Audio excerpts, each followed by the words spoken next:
Hi there folks, welcome to RRTV's live and continuing coverage of the Selby Endurance Sports Car Championship. We're coming to you live this morning from Phillip Island for round 3, and as you can see at the moment the HPDs are out doing their following qualifying, but I'd like to welcome to the Combox not Selby Selby Nathan, I was going to say Nathan, but welcome mate to the Combox, and it's going to be an exciting morning. Good morning, Bernie. Good morning, all. Thank you for having me. Yeah, it's a beautiful sunny day at Phillip Island, so definitely looking forward to the racing today. Oh, it's going to be good, and we'll go through the positions shortly for Class C and Class B, but it must be said I'm quite disappointed with the turnout of the Porsches again today. Looks like the love affair with them might have worn off as far as this series goes. Yeah, which is disappointing. I can see there are 4 who've set a time now. They're all close together though, so hopefully these guys can give us some good fast racing today. But I certainly expected to see a few more at a track like Phillip Island. I think it suits the Porsche, and a bit of a shame not to have a bigger field. Yeah, it certainly is, but having a look at the Class C results at the moment, TDR 237 set the pole position with a 131.376, followed by Blackadder Motorsport ESCC 8 thousandths of a second behind in the 266. 4/10 of a second down was Extreme Racing, the 211, and then 6/10 down was Lone Wolf Sim Racers, the 233, and then we have Jade and Ransley Motorsport, the 911. They didn't set a time, so I'm not sure if they'll be taking to the grid. Yeah, well, it's possible that they've entered with the wrong car number there, the 911, so maybe they elected not to set a time, as they'd probably be starting from the pits, but great to see only 6/10 separating that field. It's pretty close. Yeah, it certainly is, and we can see at the moment Craig Edwards out on the track. He's set a fastest time at the moment, provisional pole, a 1:23.857. Yeah, great time.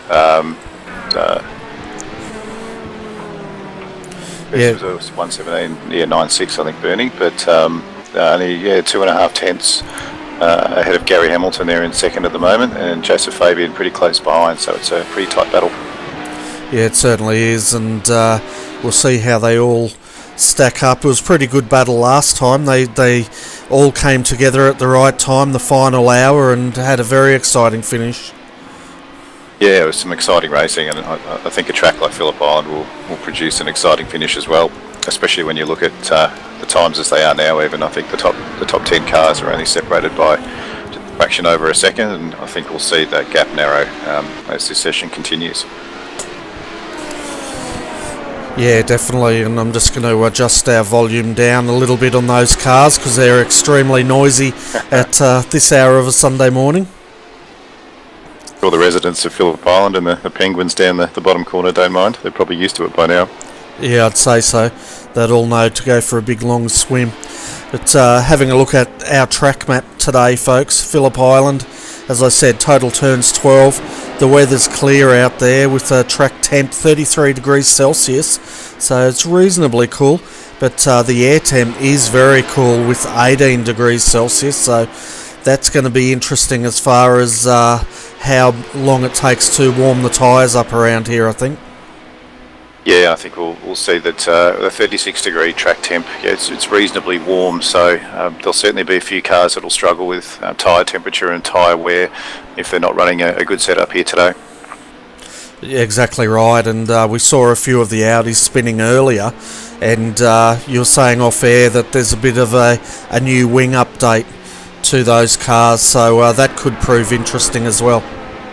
For sure, yeah, and I think we have to remember that with the new tyre model that most of the cars are running now, this is perhaps the first time they've run that tyre model on Phillip Island, so a lot of old setups won't work, and I know that a number of teams, the Selby team included, had to spend a bit of time building a new setup, and especially with the Audi, the rear wing sensitivity has been changed. That meant quite a different handling car actually when we first took it out of the race truck yesterday morning. Yeah, so I'd say there'd be quite a few teams trying to get that set up. We saw a few cars very loose in qualifying, so no doubt the teams are in the pits now, scratching their heads trying to get those cars sorted for the race. Having a look at Class B, these guys have qualified now, so Proforce Racing GTI in the Mercedes set the fastest time with a 1:27.793, followed by Fusion Sim Racing, the 3:47, 0.2 of a second down, and then we have ARM Racing, the 3:40, 0.3 of a second down.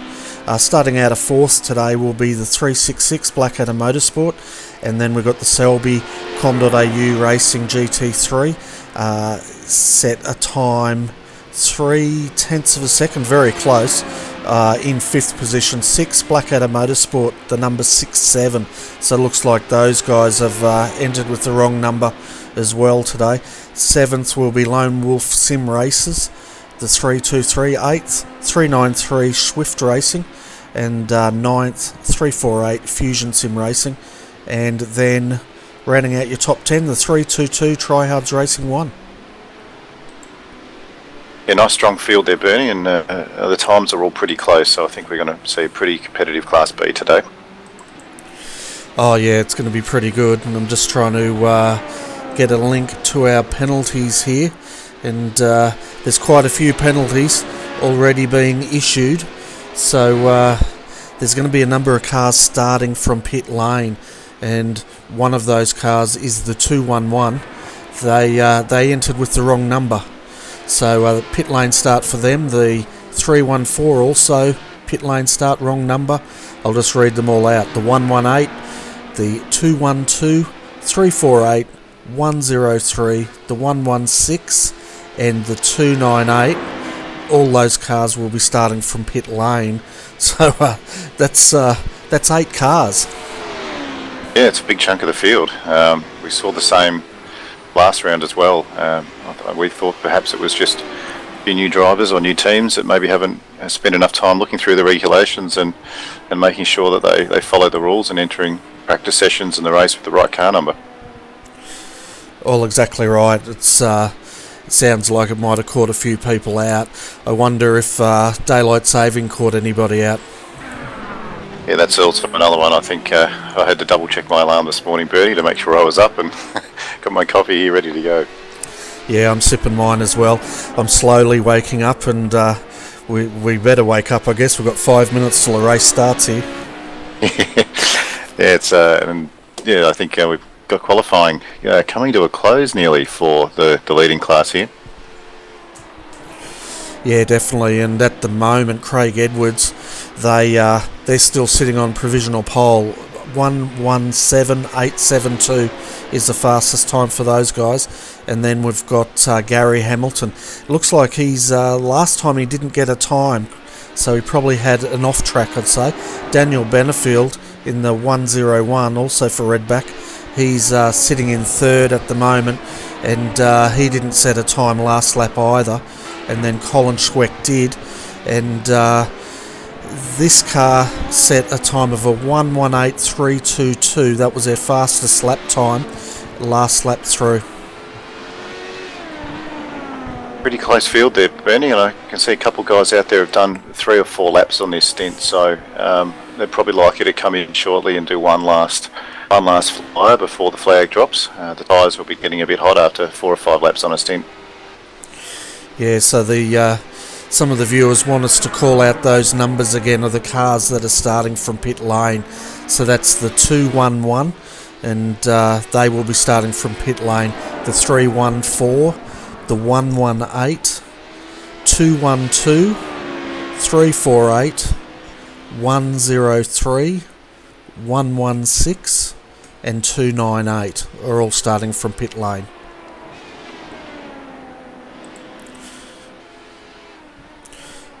So where are we at? Joseph Fabian currently in the 102. They're sitting in 5th position at the moment. Just having a look at the cars. It's quite interesting. Gary Hamilton sitting in 2nd. His last time was a 1:21.333, and then the 1:01 set a 1:25. So here comes Gary across the line. That's a better time, a 1:17.868, and he snatches pole position from Craig Edwards. I think he might have been doing just a cool down lap the lap before, or made a minor mistake and had another run at it that time. And yeah, we know Gary's fast, and he's always a tough one to beat in these cars, and he's had a lot of experience driving around Phillip Island, that's for sure. Yeah, he certainly does, and it's a good time to actually set it with 4 minutes to go here racing. Yeah, the flags are about to come down, and quali here, and these times are really close. There's only a few thousand separating first and second now between Gary Hamilton and Craig Edwards. Yeah, it certainly is, and not a lot to it. Where's Craig at the moment? Well, he's just had an off track, so that's that lap done and dusted. So he'll jump back to the pits and try to get back out there. He should be able to, if he goes pretty soon, he should be able to set another time as he's coming out now. So he should have enough time to set a lap time here. I think if they're quick, they might get at least one more lap in, but it's going to be pretty close. I'd have to get moving. Oh, definitely. So he's going to have to put down a fast lap time. We can also see Daniel Benefield also coming out to set a time. So I'm expecting them all to be on the track about this time. Colin Schweck for TD Racing. He's coming into the final corner now. His best time, a 1:18.322. We'll see if he can better that.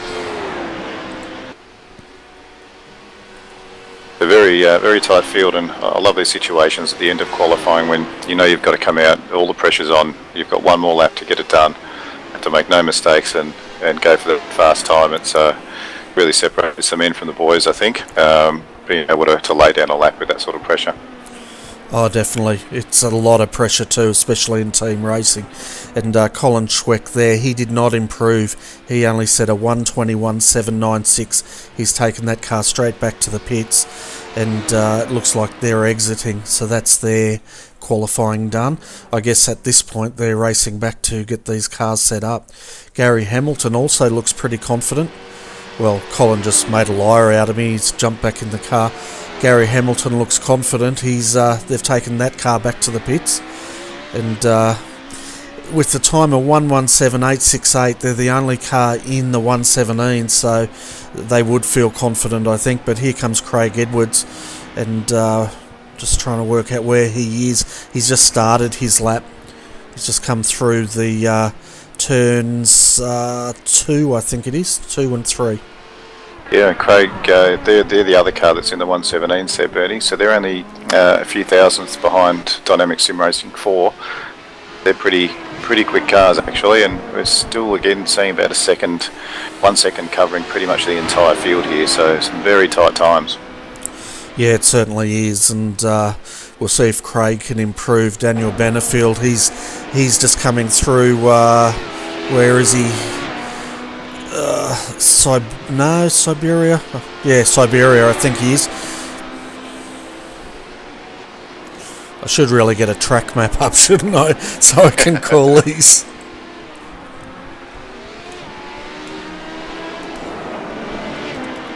Craig Edwards is just coming onto the main straight now to come across the line. Only a 1:18.174, so that doesn't improve their time. But it looks like he's going around again. Yeah, so I guess with this time we've got 28 seconds on, don't we? And then they actually give them a little bit of extra time to finish their laps. I believe they do. If they cross the line, they might have some extra time to finish their last flying lap.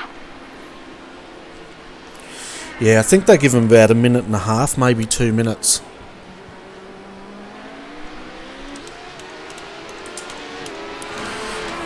Don't worry, folks, I assure you I will get more excited as I wake up, and you just got to give us a little bit of slack. And it looks like my overlays, you have to cut them a bit of slack as well, as they look a bit terrible out there at the moment.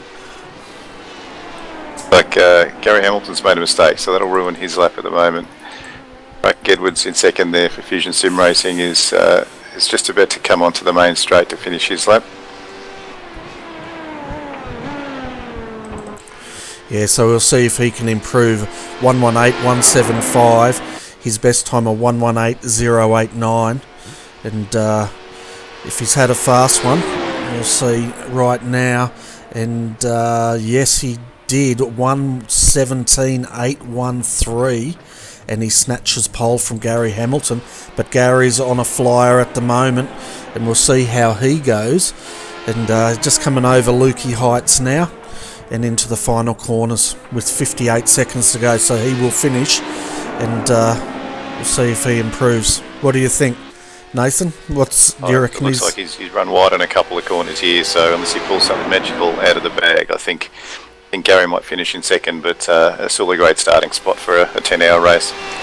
Certainly is, as he comes down Gardner Straight now for the final time, 121.101, and he made it just in time. I'm going to reset our overlays, I think, because they're looking a bit dodgy out there. So we're going to go through the full grid shortly, folks, and as I do, I'll let you know the cars that are starting from pit lane, because there's going to be quite a few of them.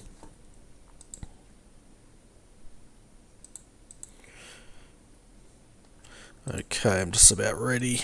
Oh man, I'm having a shocker today.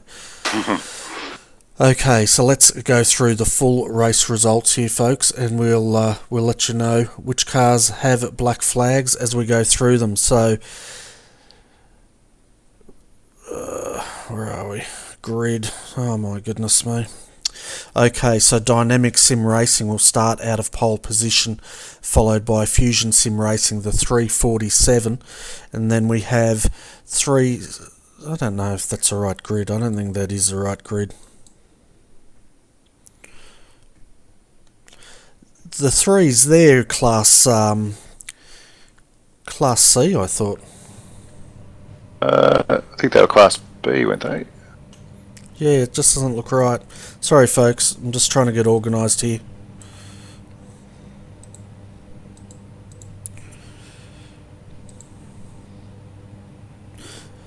I think I might go back to bed. What do you reckon? I think we all need another coffee this morning, Bernie, but looks like the cars are lining up on the grid now.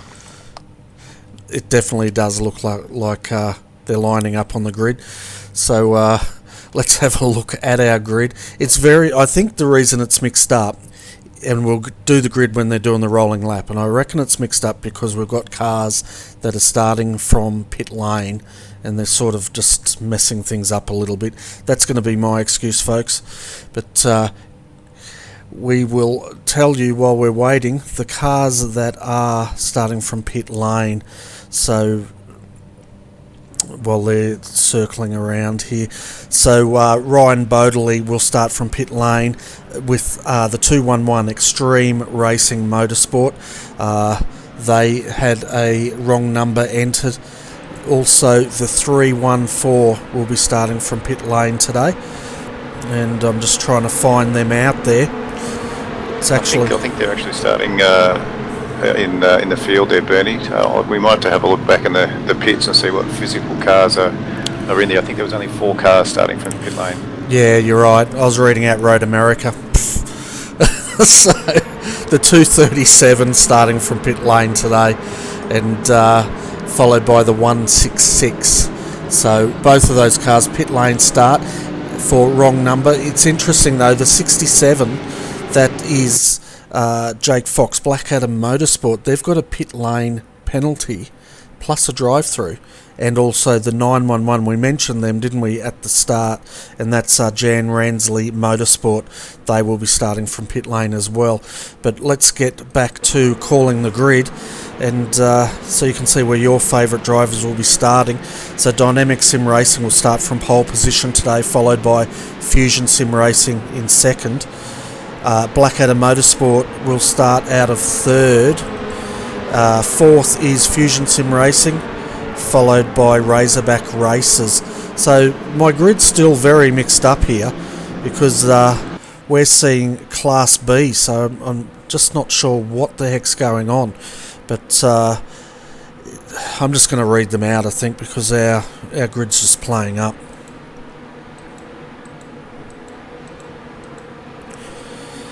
So, oh man, the 115 starting from pole position today, followed by the 145, and then we have Michael Trooper in starting. I'm just going to give up.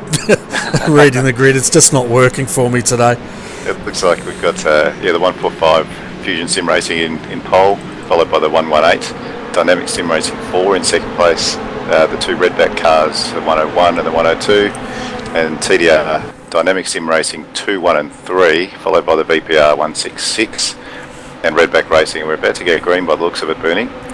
We definitely are, and hopefully my telemetry here is going to fix itself when they go through the start-finish line, but we can see Class A now lining up, and they'll get the green flag. They're still waiting. Starter is quite slow in issuing it. They've issued it now, and racing's underway here at Phillip Island. Craig Edwards has got a good start. Gary Hamilton at the moment on the outside, 3 wide. One of the Redback cars go on the inside. Both Redback cars third and fourth at the moment, as we see Gary Hamilton going on the inside, pushing Craig Edwards wide, and a nice clean start here for Class A. Yeah, nice clean start. There's a bit of room down and through turn 1 and turn 2 and down into Honda Corner here, so they've kept it nice and tidy and got off to a great start. You can see Scott Stevens leading Class B at the moment for Fusion Sim Racing. Great to see him back out on the track, Nathan. He's just recovered from back surgery, and this must be one of his first races back on iRacing.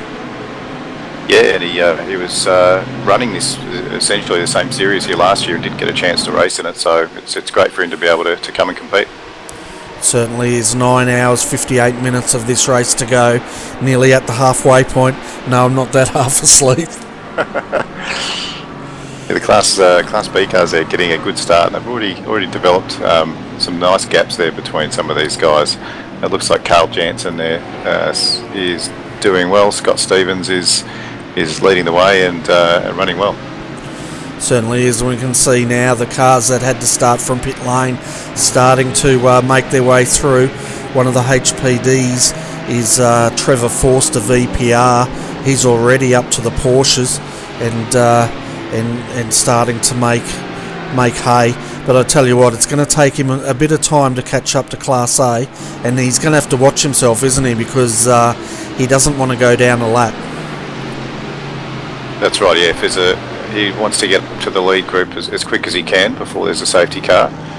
He's just making his way around some of the Class B cars here.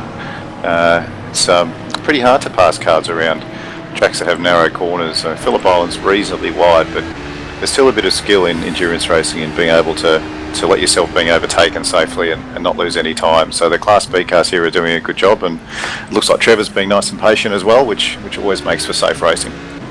Yeah, it certainly does, and that's the thing, isn't it? It's an art form, as you said, in the GT3, so they don't lose time, but also for the HPDs to make those passes and be patient, and that's the challenge of enduro racing. Exactly right. Yeah, you need to buy a ticket to the last hour basically, so you need to drive as safe as you can until then, and just minimise the time loss. So it looks like Trevor's just doing a great job. Come through Leaky Heights now and be making his way onto the main straight where he can really open up that Honda and pass a few more cars. That's right. He'll come down Gardner Straight now and watch this car open up compared to the GT3s. Quite a difference in speed. And tell you what, I thought he was about to get clouded by their Motorless Motorsport Audi, but the camera view showed them a lot closer than what they were. And it was very close. It was, wasn't it, the way he came across? Hold your breath now, Nathan. He's coming on the outside of the Selby car. Yeah, the Selby car. Keep it tight there, Paul. Yeah, and it's looking like they've got that wing adjusted nicely. But out front at the moment, we've got Craig Edwards. He's set a scorcher, a 1:18.801 for lap 1. Well, they're on to lap 2 now. Gary Hamilton's already 1 second behind. And then Daniel Benefield in the 1:01 is 1.6 seconds behind. It looks like the 1:15 though, Aaron Farmer, Dynamic Sim Racing, they've got a pretty good start out there and sitting in 4th position. Yeah, they're tracking along quite well. It'll be interesting to see how these gaps, whether they stretch out or whether some of these guys have different tyre pressures and setups that'll let them find a bit more speed over the next 15 or 20 minutes as their tyres warm up. Yeah, definitely. And let's have a look down at Class B at the moment, because Scott Stevens, Fusion Sim Racing, in the 347's leading the way, followed by Carl Jansen in the 366. I'm just trying to find where the Proforce Racing car is, because they did start from pole position in Class B. But Armed Force Motorsport, they're sitting in third at the moment. This car's an interesting one. Last time at Road America they started very strongly, but as the race progressed they found themselves in a lot of trouble and dropped out of the order, and in fact dropped down a couple of laps. Yeah, they've been going well. I think Justin Alderton's probably their fastest driver in that team, but they've really been improving. They started a bit slow last year in the endurance series, but have really improved their pace. And I think the only thing they need is a bit more consistency and to try and iron out a couple of mistakes, which might cost them every now and again. But doing really well in third. So Justin's, I think you'll certainly be able to keep up with Scott and Carl, the two cars in front of him. Yeah, definitely, and it'll be interesting as the race progresses. We'll keep an eye on this car, see if they have a better run. But it's quite a challenge, isn't it, to go for that long and stay out of trouble and keep your focus is quite an art form in itself. Yeah, definitely, and it's a real challenge just to have a setup as well that you can share between 3 or 4 drivers, and has to work well for everyone. And a little bit of luck needs to go your way too, but just watching Justin here is doing a good job. He's been nice and consistent and trying to keep up to Carl from Blackadder Motorsport, who Carl Jansen's doing a very good job keeping in touch with Scott Stevens here, and I think we saw Carl being quite aggressive in the first few rounds, so we'd expect nothing different from him today as well. He'll be really trying to get into the front here. Yeah, exactly right, and then probably trying to get a little bit of a gap, but in the back of their minds, and team managers will probably be telling them to just to take it easy. It's a long way to the finish. There's going to be safety cars here, and then again at Road America we didn't see a lot of safety cars, did we? I think we only saw probably about 2, maybe 3. And it took a long time for a safety car to come out. So, and in that case, if there's clean air racing, then sometimes it's good for a team like in Carl's position here. They've got the option of just sitting behind Scott, saving fuel. When you're up close behind a car in front like that, you can use that car's draft. You can come off the throttle a little bit, save a lot of fuel, and that can really add up over 10 hours of race distance to give you shorter pit stop times and therefore jump you ahead. Oh, it definitely can, and that's another strategy a lot of the teams will be looking at. Anything they can pretty much minimise the time in the pits and gain an advantage, you can guarantee they will be looking at it. That's exactly right, and they're the sort of strategies that we talk about in the Selby team. As the race goes on, we make these sorts of decisions based on safety cars and where we are on track and how we think we're progressing towards the 10 hours.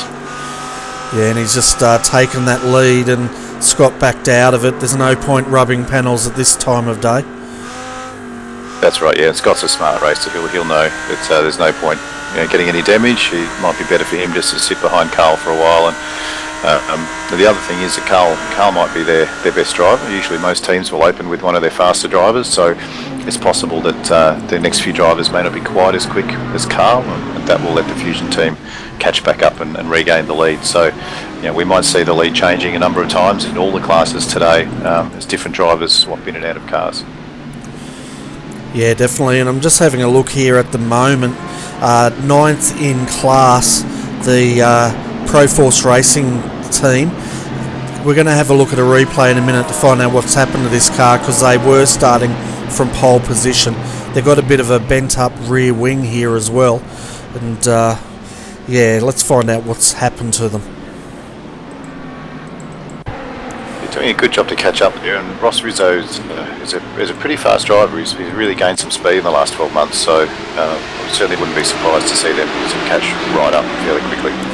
Yeah, it looks like they've had it coming together with the Blackadder Motorsport team, and we're just having a look at the start of this. coming into turn 1, and very close, and there's contact, big contact, coming through turn 1 heavily into the fence, and you don't want to see that at the start of a race, do you? No, absolutely not. You've only got a limited number of fast repairs, so you really don't want to get any damage early on, especially in the first half an hour of a race. And I tell you what, they nearly got cleaned up by Team VPR as they re-entered the circuit as well. So they were very lucky they didn't get rear-ended again. But a lot of work to do for this team to get back up the front end. They've got the speed because they were a pole position, but I reckon they'd be a bit filthy. Yeah, you just have to let the red mist disappear and get your head down and work your way through. And Ross is working hard there now against Pete Dunham, trying to make a pass. He's doing a good job. Yeah, it's takes a lot, doesn't it? Starting from pole, the pressure of that, then having that get together into the fence. It takes a lot for a driver then to centre themselves, get back into the groove, and push forward and push that emotion back. Yeah, it does, and it comes from experience as well, and just having the right sort of temperament. And the Selby team, we've been in that situation before where we've had pit lane starts and had to work our way back to the front and ended up winning or finishing second in the event. So it can certainly be done. You just have to apply the right mindset and focus, like you said. Yeah, exactly right. And we can see the leaders of Class A coming through. At the moment, I'm trying to find out what's also happened to Gary Hamilton. He's disappeared off the front as well, and Daniel Benefield's just taken the lead from Craig Edwards. So it's now the 101 Redback Racing leading Fusion Sim Racing here, and Gary Hamilton, he's all the way down in 13th position. So we're going to have to go and find out what's happened to him as well. Yeah, I'm showing Gary down in at least 10th position, or maybe more, so I'm not too sure what's happened to them there.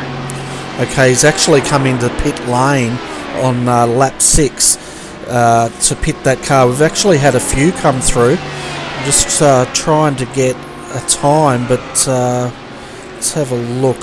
Yeah, 8.5 seconds he had to come into pit lane.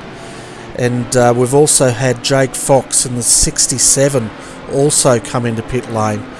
And Carl Jansen, the 366, also making their way into pit lane for service. So something's gone wrong with Gary there, and they've had to get that car serviced very early.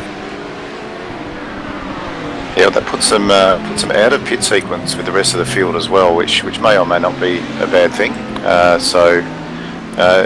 You'll also find that if a safety car comes out, they'll need to do probably a longer pit stop than the rest of the field in that case too. So it really, you'll start to see a lot more strategies opening up as different cars pit at different times. Hopefully it plays out for them towards the end of the race.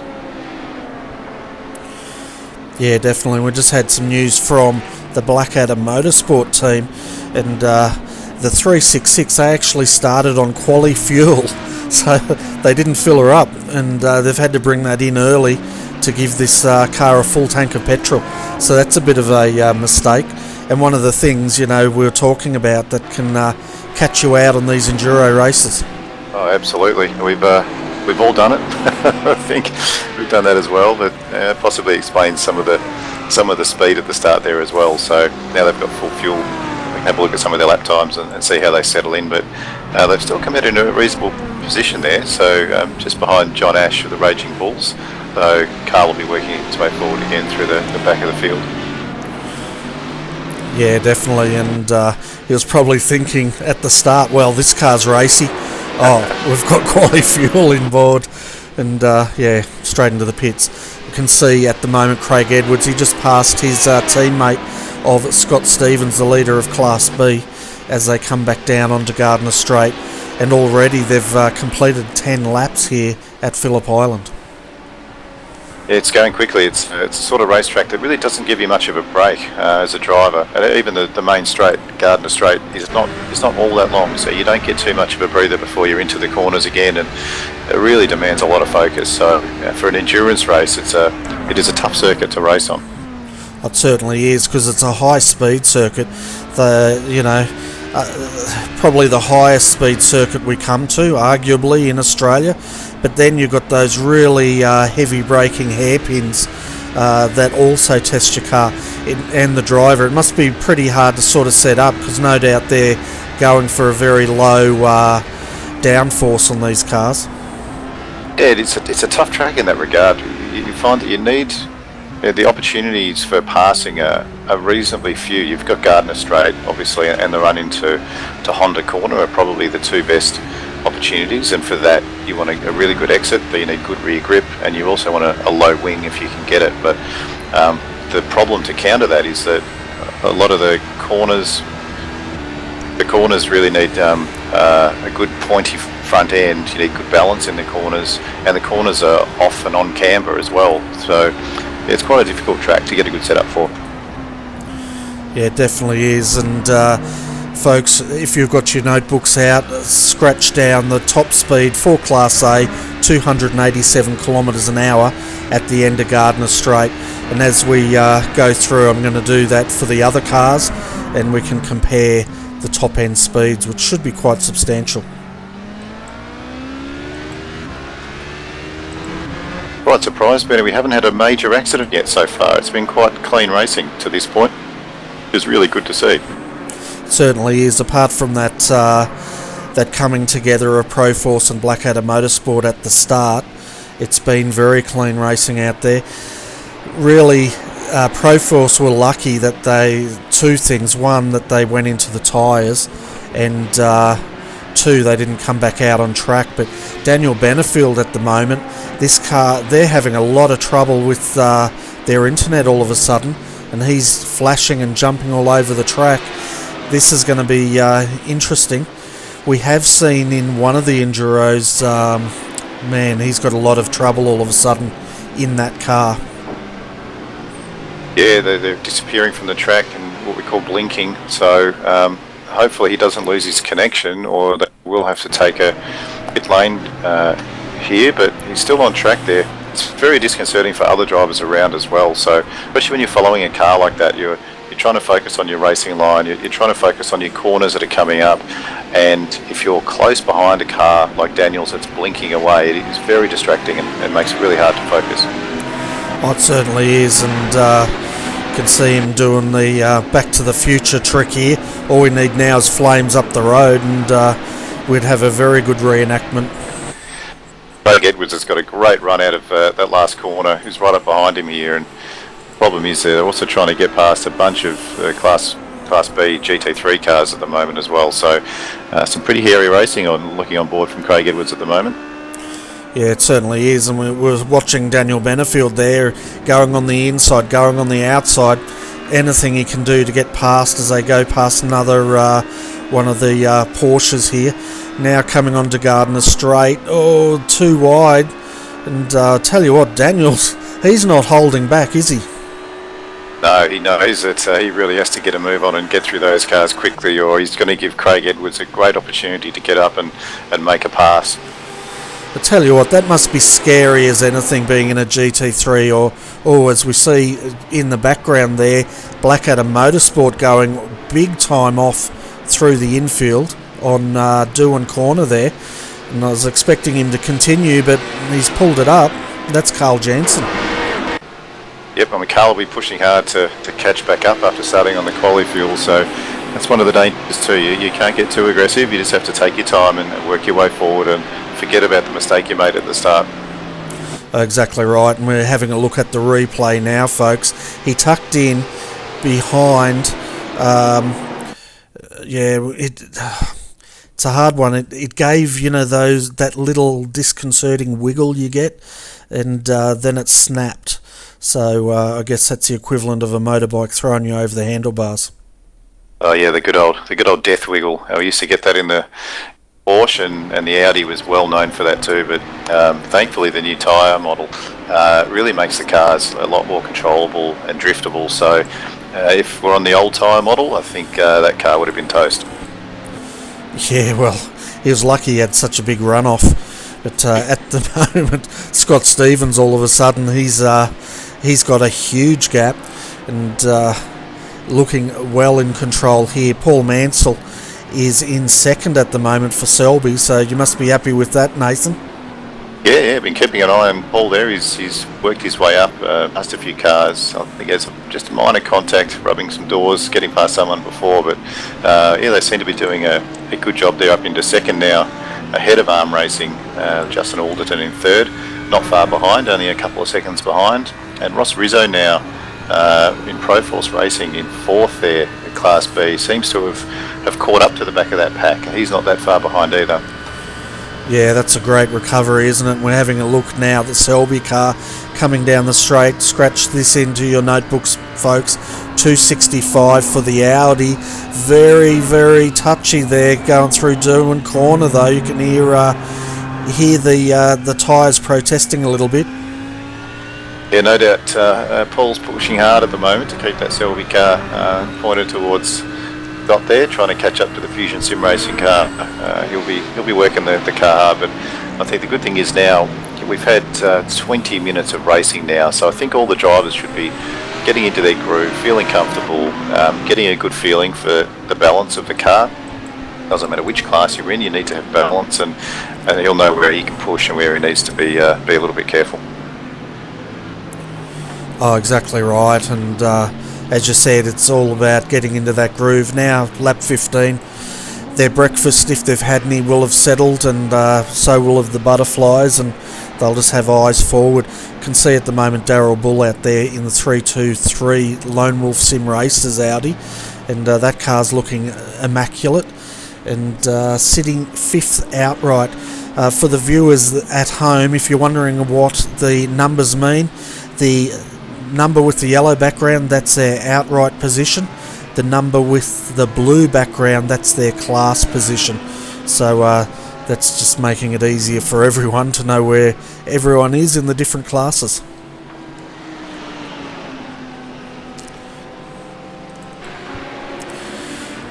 So let's have a look at Class C. We haven't given these guys much love, but at the moment Blackadder Motorsport's got a big lead, and they're leading the way. Then we have the 211 Rowan Bodley, and he's having a great battle at the moment with Brett Woods in third position here.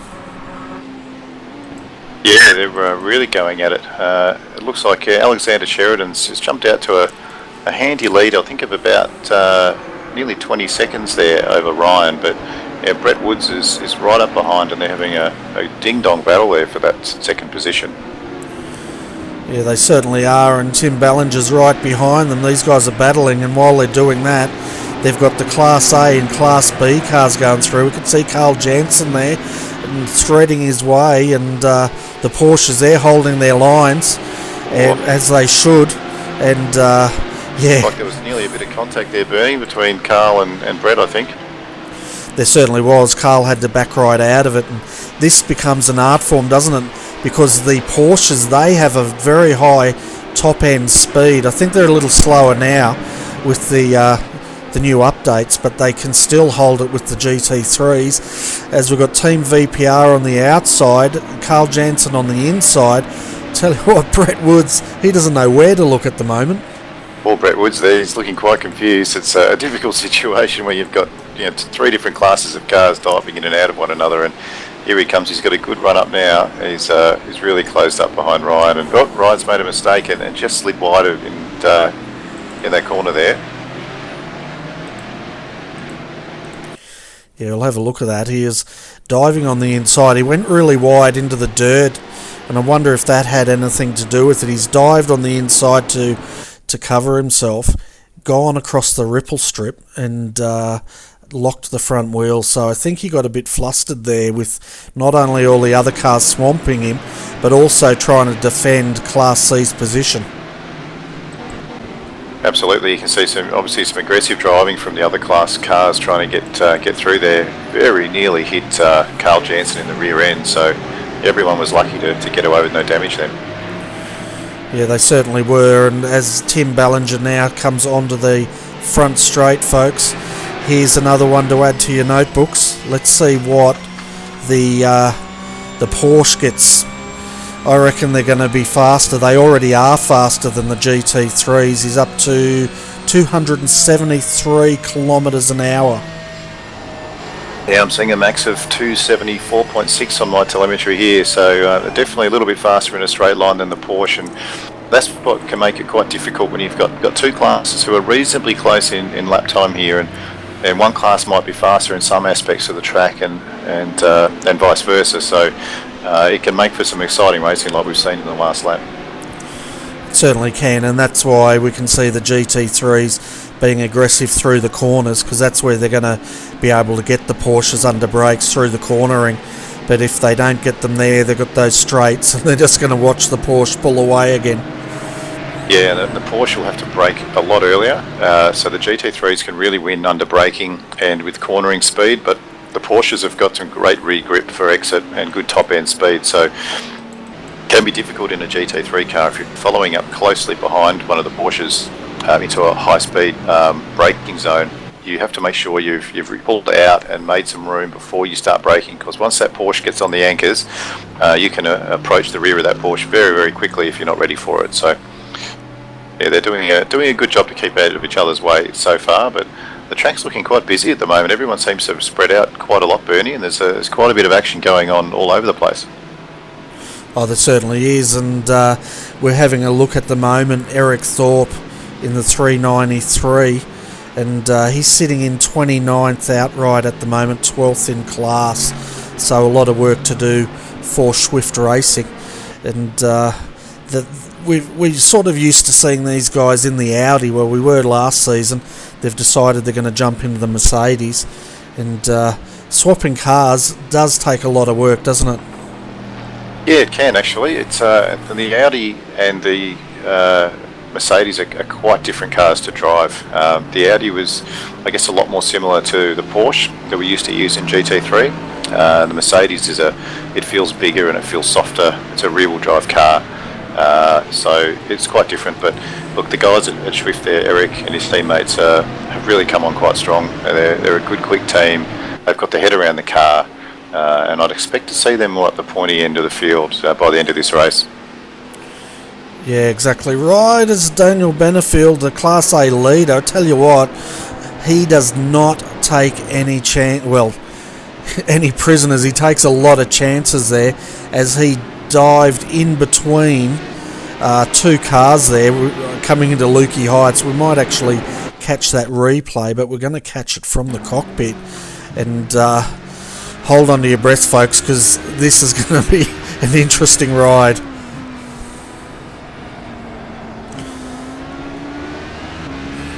I'm not even going to talk. You might hear me wince as he takes one of the Mercedes, and he's got the Class B leader, and he's going on the... Oh, yeah.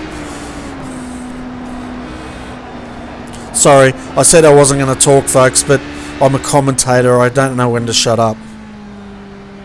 Yeah, certainly not holding back, Daniel. He's driving hard. Really wants to build a lead and get a gap.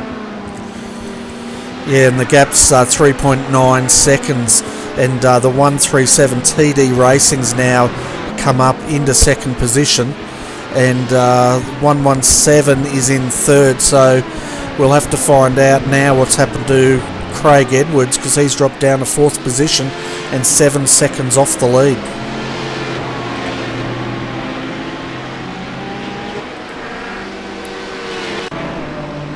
So just having a look at the replays, he comes down onto Gardner Straight. I have a feeling he's flashing a bit, but I have a feeling he might have done a doing here.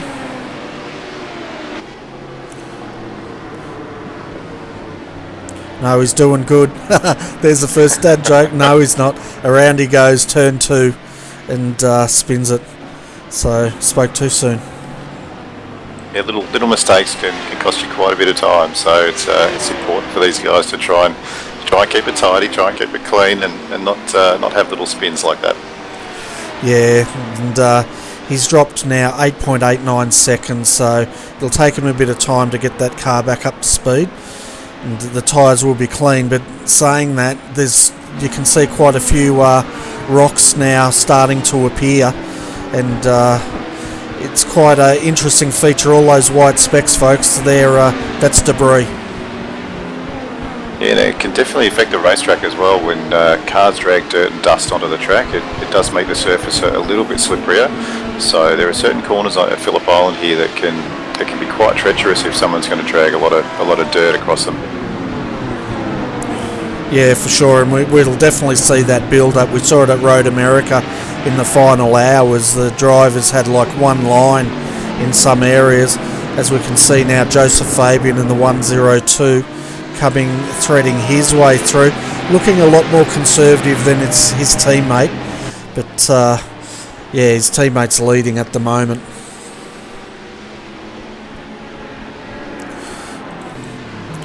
Tell you what, there's a lot of action going on here, folks. We're trying to find the best action to bring you, but they're getting so spread out. We can see the arm racing at the moment, just coming past Tim Ballinger, and that's Justin Alderton driving that car, and they are third in class, so doing a good job at the moment. Yeah, Justin's just trying to keep up with the Selby car there, and coming up on the back of Brett Woods by the looks of it. So this will be interesting down the straight to see how he can get this pass done. Yeah, I don't think he's going to. He's going to get boxed in, I think. Ross Rizzo right there behind him. I think Justin's going to be looking to try and get up the inside of Brett Woods here. Yeah, he's got him now. I tell you what, I thought Ross was going to box him in. You know, that's one of the more aggressive racecraft moves, is if you can box your opponent in, you can hold on to that position or even gain a position. They're racing for position there too, so yeah, I was a bit surprised myself that Ross seemed to let Justin get through fairly easily down the straight there, but it'll be interesting to see how they go from here on in. There'll be a bit of traffic coming up behind them in a while, but I think they'll have a bit of clear air for the next few minutes or so. Yeah, I think there was one thing at the back of Ross's mind, and that was, we don't want any more contact. They're coming into Doohan corner again, and I reckon he's having a bit of a flashback possibly. Exactly right. No more damage, no more problems. They just want to get this car to the end, get some clean pit stops done, and keep working on that position. So not forgetting they've started from pit lane and worked their way back up here. So certainly doing a good job in fourth spot now in class, just behind Justin here, battling for third. So yeah, doing a really good job. Certainly is, and we can see one of the, I think that's an Audi up ahead of them, looked a bit loose there, but gathered it back up. Now we'll see what Ross can do. He'll be in the draft here, and we'll see if he makes a dive on the inside. Sorry folks, that was a Mercedes, not an Audi. I think Ross is just biding his time here, just trying to drive nice and safe, keep the pressure on Justin. And quite often pressure is what will make your opponent make a mistake. You won't have to make the pass yourself, you can wait for your opponent to make a mistake. So you'll just be keeping the pressure on and just make sure that Justin can see only his bonnet and headlights in his rearview mirror for a little while here. So now the pressure is really on Justin to try and keep this lead, keep it nice and clean, and try and build a bit of a small gap and see if he can catch back up to the back of the Selby car. Paul's just pulled away a little bit from them at the moment, and I think he's about 5 seconds up the road. So Justin and Ross have got a bit of work to do to catch up to second place, and Scott Stevens is another 13 seconds up the road from these guys. So Scott Stevens is really doing a great job in leading Class B at the moment. He's really built a nice gap. Yeah, he certainly has, and I reckon he's enjoying himself too as he runs wide, coming on to Gardner Straight there. And lap 24, this car is still on the lead lap, would you believe, from what I can tell. My telemetry's not going to do it. 2 laps down, sorry. So, tell you what, you know how some days you wish you stayed in bed? I'm starting to feel like this might be one of those days. Oh, exactly the same, Bernie. It was a bit of a struggle to get out of bed this morning. So, as you might know, I'm sitting here with a leg in a splint at the moment because I broke it a few weeks ago. So that's why I'm not racing today. That's right. It was a tibia you broke, wasn't it? That's right. Yes. What sort of a break was it? Was it a clean break or one of those nasty ones that stick out of your leg? No, fairly clean actually, which was good. And unfortunately, it was I didn't break it car racing or doing anything fun. It was just jumping over a fence, but it was a clean break, so they put a couple of screws in it, and it's been a couple of weeks now, and it's starting to feel a fair bit better. But it still means, of course, I can't do any sim racing, so I'm just sitting here and enjoying the view, watching the cars get around here, and watching Scott Stevens clear another competitor in the Mercedes and make his way onto the main straight for another lap again. This would be his 23rd or 24th lap of his stint, so they'll be looking to pit sometime in the next 15 to 20 minutes, I think. Yeah, I think they pretty much pit on the 50-minute to an hour mark. I know the HPDs will be the first to pit. They're normally about 50 minutes for one load of fuel.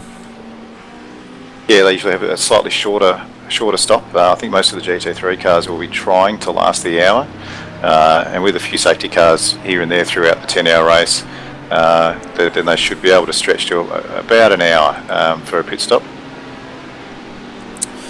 Yeah, so let's have a look at some of the cars that are in trouble out there for various reasons. The first one, the 393, we've had an update from the team, and basically this car, they had a hardware failure, and they're 2 laps down in class now, sitting 12th outright in class. But yeah, we see that quite a bit, don't we? Hardware failures creeping in to these longer endurance races. Yeah, unfortunately, it really hurts when you have a hardware failure, because your car will either run straight off the track, or if your computer turns off for some reason, your car will disappear and you'll cop a tow back to the pits, and there's really nothing your teammates can do but wait for that tow to finish, which can take 3 or 4 minutes before someone else can hop in. So it's basically the same as you having a big rollover or massive accident. There's really not much you can do about it, and reliability is it's a really key thing for your sim racing equipment, that's for sure. Yeah, it certainly is, and it pretty much comes in a number of different factors, as you've said, and one of them is you can have steering failure, and then you're off on a ride trying to pull it up. The scary one, though, is if you have pedal failure, especially coming into a corner. It's like in the real world, no brakes, and you're a passenger. And then the other one, where the car drops off the server, and I guess that would be the equivalent of an electrical failure, where the car's sort of stranded on track, and the teammates have to wait for it to come back so they can jump in the car.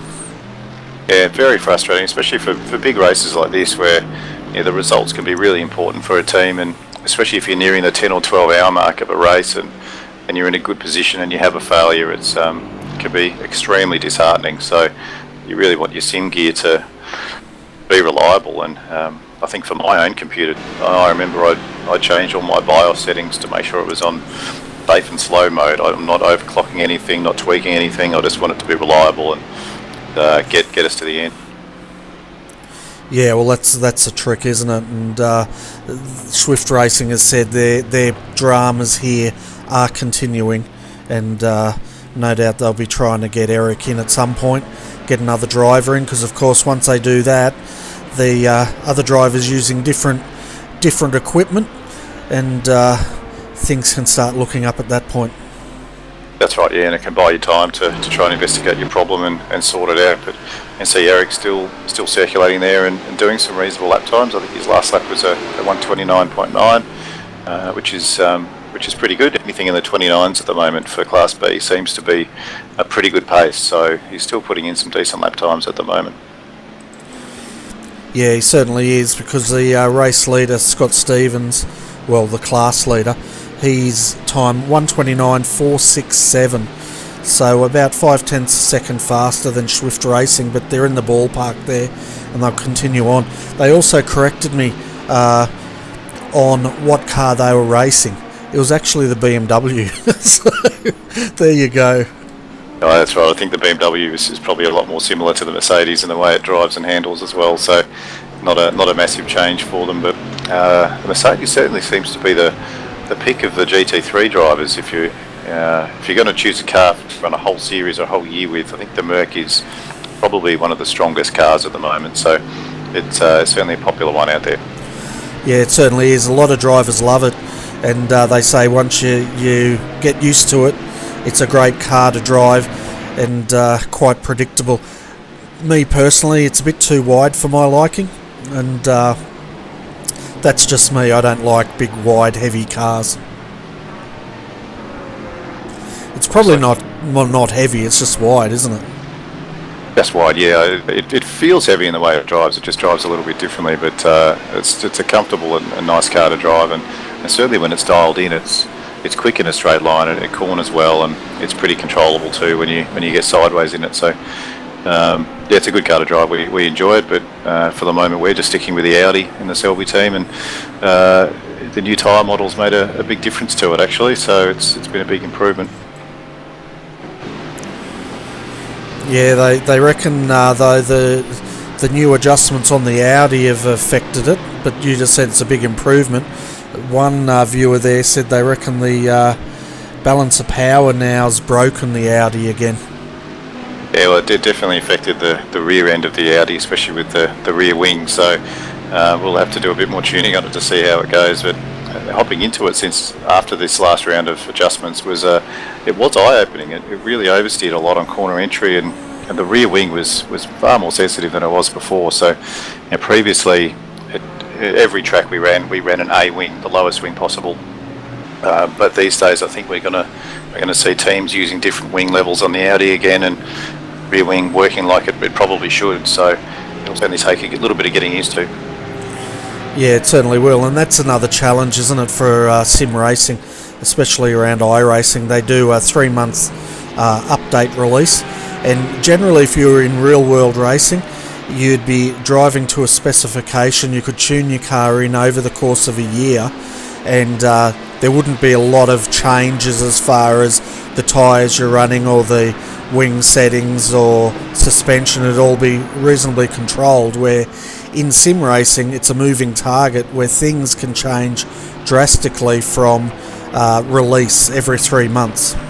That's completely correct, yeah. And what we find is for series like this, where you have to choose a car at the start of a year, and there might be 10 or 12 rounds throughout the year, you're stuck with that car. You can't change it, and you can find that in balance of power updates, that car's competitiveness can change quite dramatically over the course of a 6 or 12 month window. So it can be difficult, yeah, and you'll often see that the guys who do official races or sprint races, they will change cars from track to track because certain cars will suit different tracks. Whereas in this series, if you choose a Mercedes, you're stuck with the Mercedes for the entire year, and you just have to hope that iRacing look after you and make the right decisions and make sure that the balance of power is fair for all. Yeah, definitely. I remember my days in Redback Racing. We one of the AEC rounds, I think we chose the McLaren, and the updates absolutely murdered that car, and I don't think they ended up, from what I understand, finishing in the McLaren at the end of the year. I think they pulled them. They pulled both cars, in fact, off out of the championship because they were just absolutely no fun to drive, and the teams just parked it. There wasn't much they could do with it, and chose to walk away. Looking at Daniel Benefield out the front here, Bernie's, he's now built up looks like a 10-second lead or 9-second lead over Craig Edwards. Colin Schweck is up into third place there behind Craig Edwards, only about a second and a half behind. So it looks like they're going to have a bit of a battle shortly, but Daniel's still being aggressive and still putting down some quick lap times. His last lap was a 1:19.8, which is pretty handy. Yeah, he's a very exciting young driver, isn't he? And it's great to see him out there with Redback. They signed him up, and he's been doing a fantastic job ever since. Ben Darley Jr. for Dynamic Sim Racing. Haven't seen much of him today, but he's sitting in fourth, and he's pretty much lapping within 1/10 of a second from Daniel Benefield. So his time was a 1:24.02. Daniel's was a 1:22.95, so this car's also got the pace, and it's going to be a contender if things continue. Yeah, I think so. I think they qualified a little bit further down from that from memory. I think they might have qualified 6th or so, but yeah, I was surprised Ben wasn't a little bit higher up the starting list, so certainly not surprised to see him up into 4th spot there and working hard. And looks like Gary Hamilton's just passed Neil De Bruyne, the 129 car. So Gary up to 9th place now, slowly working his way back up through the Class 1 field. Yeah, so if anyone knows what happened to this second car, Dynamic Sim Racing, Gary Hamilton, they did come in for a stop, but we don't know why, and it was 8.5 seconds, so I can't imagine they've done it to out of strategy to get him out of sequence, because it's not going to be of any advantage with all this traffic, really, is it? No, I guess it just depends how it works out towards the end of the race. So if there are no safety cars, then all we can hope for is that on the last pit stop you make before the checkered flag drops, that you have a shorter pit stop than someone else. So it's probably too early yet to call, obviously, but all they can do is get their head down and keep racing hard and putting in the good laps to work their way up. A safety car will certainly bunch up the field. So as long as they're on the lead lap, they're still doing fine. And it's only been 45 minutes into the race, so it feels like we've been here for a couple of hours already. There's been a lot of action across the circuit, but still a long way to go. Certainly is, and we'll give you a bit of a update, folks, on race penalties here. You can see the 385 Pro Force Racing, they were our pole sitter for Class B, but they had a coming together with 366. No penalties been issued yet for the 366, but the 385, they have put in a protest against that incident, and we're waiting to see if that's going to be heard during the race or after the race. The other car that's issued a protest is the Class B leader, and that's Fusion Sim Racing. They're protesting against the 101, which is the Class A leader, for barging, but that has been dismissed, so no further action on that. The 351, that protest against the 137, again for barging, so that was 351 High Tech Racing, that's also been dismissed. And having a look at that 385 to 366 protest, that was actually deemed a racing incident, so no further action will be taken on that incident either.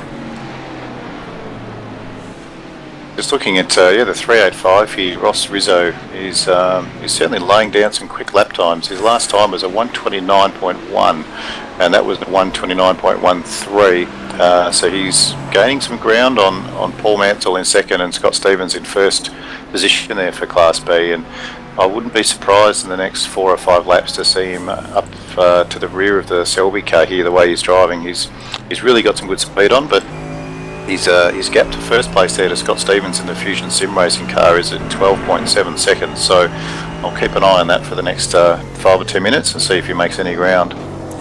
Yeah, well, he can see his target, can't he? And I tell you what, as a racing driver, once you can see the person you're chasing, generally 2 things happen. You either find a lot of speed and start reeling them in, and or the other one is you overcook it and you go off track. Hopefully don't make a mistake, but absolutely, once you can see a target, it certainly gives you an edge, and it's very different from being the car in front, where you can see a competitor in the rear, and you have to stop yourself watching that F3 box too often and feeling the pressure. You just have to get your head down and drive fast. But Rossi he's doing well. He's just about to get overtaken by HPD around the outside onto the main straight here of Gardner Straight, and hopefully gets a little bit of a tow from that HPD. That'll give him a few extra kilometres an hour down the straight to try and catch up to the back of the Selby car. Yeah, and they'll be looking, like we said, any advantage to close in. But you're right, we always say the car chasing speeds up, but there's a lot of psychology for the car being chased, because I know for me, when I drive on a very rare occasion these days, I tend to look at that F3 way too much, looking in the mirrors way too much, and once you start doing that, you miss your marks, and you're pretty much a sitting duck. Yeah, it can be deadly. You really need to keep in a groove and just keep your eyes forward and not worry too much. Oh, definitely, and we see there Paul just spinning it up a little bit coming out of that corner. And I guess these cars have got traction control, so you're not going to spin the wheels too much. Yeah, they do have traction control, but it depends on the severity of the corner. So in the high-speed corners, traction control's really not going to do much. It'll be down to the driver to use the throttle to manage the car there. But I know we're getting towards the end of the stint here, so tyres could be getting hot, could be going off. Seeing a HPD pit there behind the Selby car. Paul from the Selby team goes through for another lap. Ross Rizzo's now only 2.1 seconds behind him and only 11 seconds behind first place, so he's really making a move there, Ross Rizzo. He's got some great pace on board that Mercedes. Yeah, he certainly does, and as you said, the Class A are starting to pit, so our Class A leader, the 101 Daniel Benefield, came in a 27.4 second stop, and he's double stinting.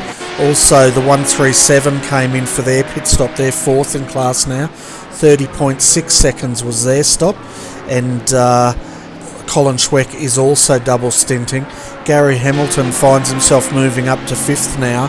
And he did that very short stop at the start. He's going to have to bring that back in again, probably in the next 3 laps. Craig Edwards, the 145, also stopped. They had a slow stop, 45.8 seconds, and he's double stinting. And who else do we have stopped? David Jellings for Dynamic Sim Racing. He's now jumped into that car, and Ben Daly Jr. jumps out. Their stop was a 45-second stop as well. So most of them have stopped, apart from Aaron Farmer, the class leader now. He has not, but I'd expect him to be coming in this lap. Yeah, absolutely. I don't think they're going to have saved much fuel, so he'll be coming in this lap as well. And interesting to see a couple of guys double stinting here. I think that'll be reasonably common throughout the day. Drivers will do 2 stints if they can last a couple of hours. Good, you can get into a groove. If you're setting good lap times, then it makes sense to keep that driver in their car. And we'll probably see the Class B cars and possibly Class C starting to come in and have a pit stop shortly as well.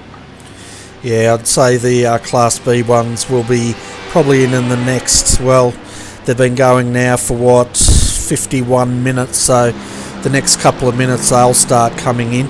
I'm not sure about the Porsches, how long they can last, but we can see our race leader now, Scott Stevens, just being passed by the Dynamic Sim Racing entry there.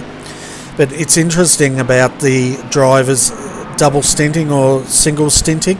As you said, if they're doing a great job, the focus is up, they normally keep them in because it reduces mistakes, doesn't it?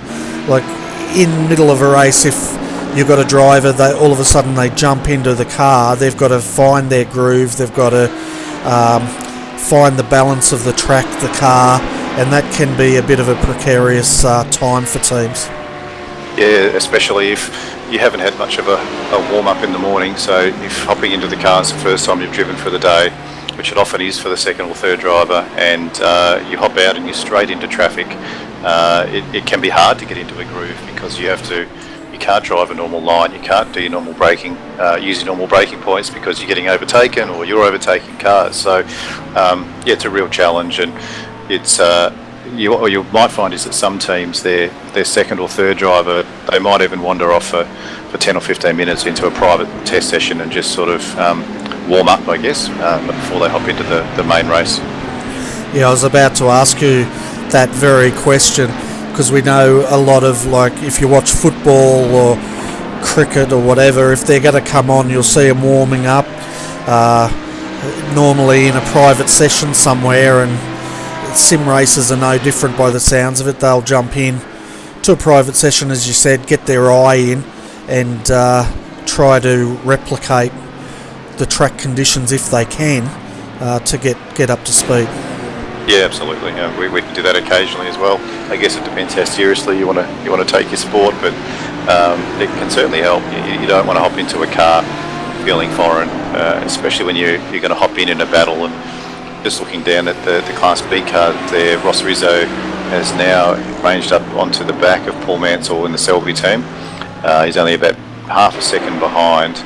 So this would be a perfect example of that. If Paul was to pit and one of our other teammates was to hop in, you're right into the heat of a battle without having this particular practice or warm-up, and that would be potentially risky. So it's possible we might see Paul stay in for a second stint, and I'd be suggesting that we'd probably see Ross do a double stint at this point as well, as he's got great pace and he's got up to the back of the Selby car here, and probably thinks at the moment that if he has another hour in the car, he'd be able to get past the Selby car and get up closer towards Scott Stevens, who's now only 10 seconds up the road. So Ross has made up 2.7 seconds in the past 5 or 10 minutes there. So he's continuing to put in good laps.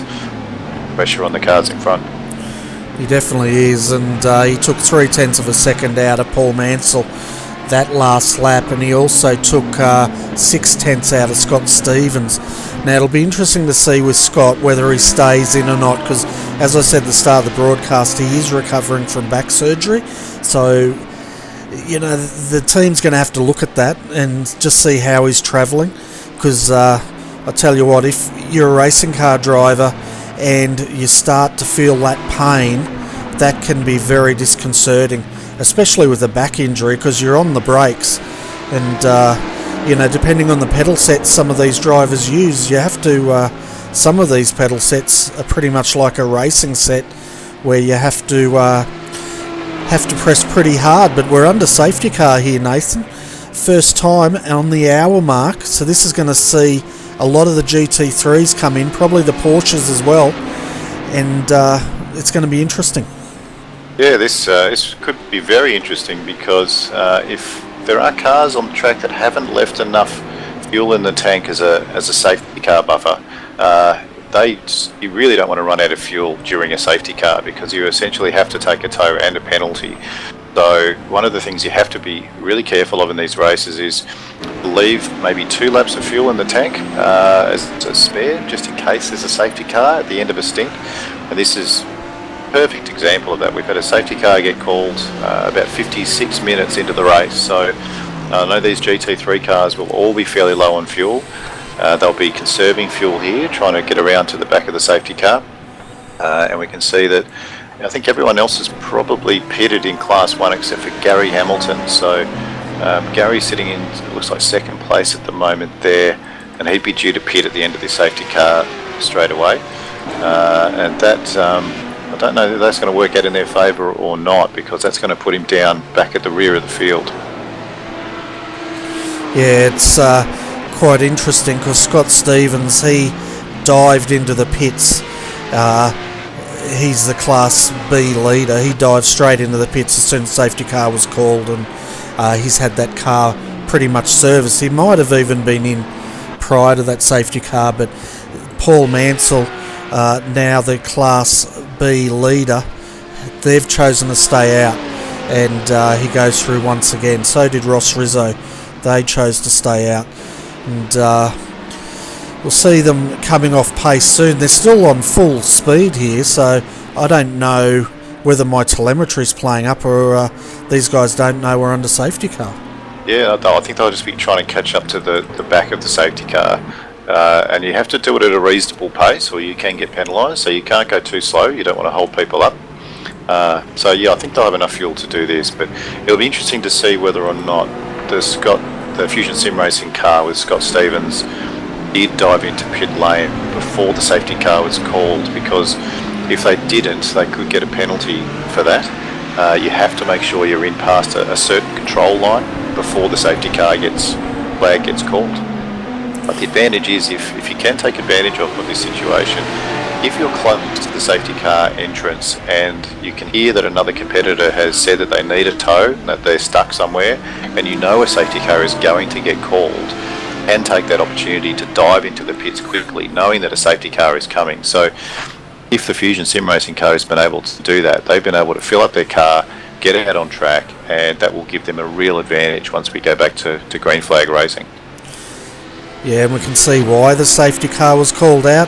As you can see on your screen, folks, John King, he's managed to beach the car on the inside of the track, and yeah, front wheels hanging in the air, back wheels hanging in the air, and there was nothing they could do but call a tow truck.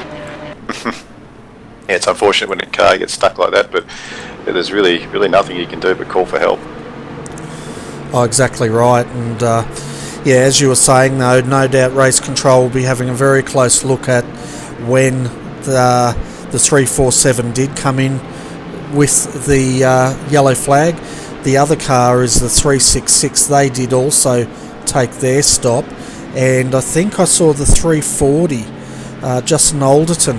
They had a very long stop, 184 seconds, and he stayed in the car. So I'm not sure why that was such a long stop for these guys.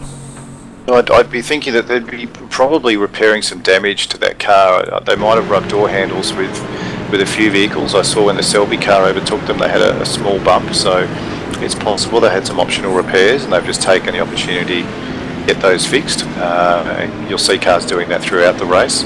The other thing that we noticed earlier as well was that some of the stops by the Fast 1 cars, the HPDs, it looks like some of those guys have a double stinting tyres. So some of those shorter pit stop times will indicate that they've certainly filled up the fuel tank, but they've not put new boots on the car. So have a look halfway through the next hour and we'll just see how some of these guys, some of the HPDs are handling. It'll be quite interesting to watch.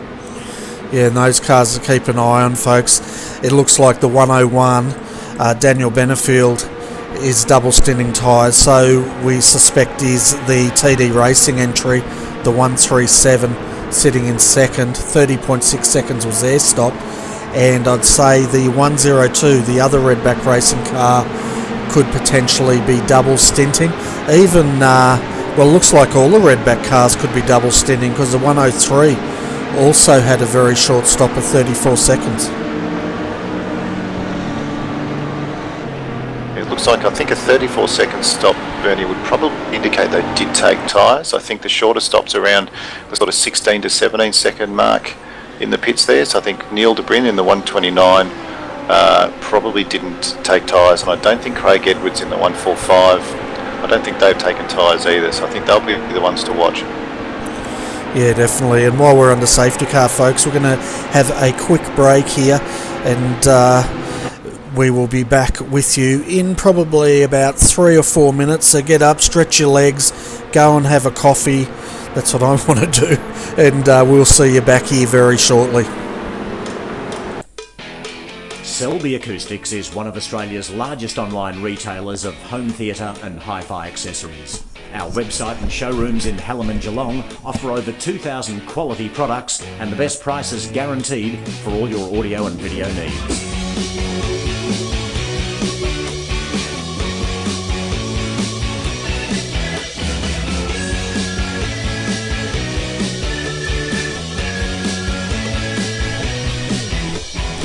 Our reputation for outstanding customer service and expert advice has been built over years of providing great value and after-sales support. With hundreds of products shipped from our Melbourne warehouse daily, our team understands your passion for all things audio and video.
Welcome back, folks, and as you can see, we're still under safety car. One thing I did work out is the break's not quite long enough for my coffee to be made, so I'm going to jump out very quickly and grab that. But it might be time for us to go through the top 10 in each class before we go back racing. So at the moment, the 101 Redback Racing Team Red are leading the way. TDR, the 137, they're in second spot at the moment. We won't worry about the gaps because we're under safety car. Third, Fusion Sim Racing, the 145, followed by Dynamic Sim Racing 3 in fourth. In fifth in Class A, their sister car, the Dynamic Sim Racing 1. And then we have Redback Racing Team Black in sixth and Redback Racing Team White in seventh. Dynamic Sim Racing 2 is sitting in eighth. Ninth is Dynamic Sim Racing 4, and then Misfit Motorsport rounds out your top 10, and they are one lap down. Looking at Class B at the moment, Fusion Sim Racing's, we're going back racing, so we'll get back to that shortly. Looks like most of the Class B cars pitted for fuel then Bernie, so I think everyone's taken their pit stops now from what I can see. Yeah, so it does definitely look like everyone's taken their stop while we're at the break, but we're under racing conditions once again. You can see Colin Schweck there. He's jumping up on the inside of the 199, and that's Rory Boyd, who's one lap down. They'll be going down another lap by the looks of it. And a nice clean start there for Class A. Yeah, getting away well, and seeing Daniel Benefield at the front there, getting right off to a short little gap to second there. Colin Schweck, Craig Edwards in third. Looks like he'll be aggressive as usual. Daniel at the front there. Some side-by-side action back in 8th or 9th place there, but it looks like they're sorting themselves out and going through these last few corners single file. But another clean start, Bernie. Good to see. Certainly is, and we can see Class B leader Scott Stevens. He's staying out basically, double stinting, so his back must be feeling pretty good. And he's just coming up on the back of Arm Racing, and this car again looks like they might be in a bit of strife. They're 2 laps down, and we've just got over the one hour mark. Yeah, that's a fair bit of ground to make up there, so it'll be interesting to see how those guys go. Scott Stevens still in the lead of that class. He's got a gap now of 13 seconds over Carl Jansen in the Blackadder 366 car. We've got Zachary Bevan in the 320 behind them. It's the Razorback Racers 3. And Chris Keeping's hopped into the Selby car in fourth, so he's 19 seconds behind the lead. So it looks like Scott being able to take that full tank of fuel early before the safety car has really paid off for them with a 13-second gap on the rest of the field. Yeah, and one that hasn't really paid off is Proforce Racing. We can see Sean Thompson. He jumped into that car, and he was in a close battle with the Selby team.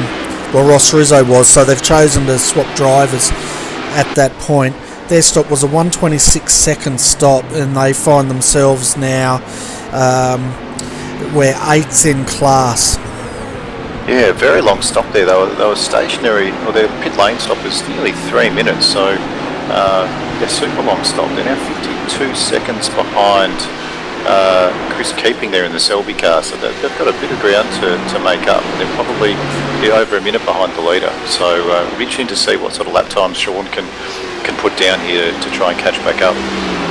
Yeah, and he's definitely going to want to catch up, isn't he? Because I know this team, they weren't very impressed with the way their race started. As we said, pole position. They did have a coming together with Blackadder into turn 1, doing corner, lap 1.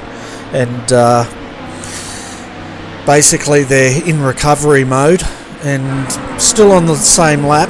And Sean's he's a pretty quick driver, so he'll no doubt be trying to get that car back up the front as soon as he can.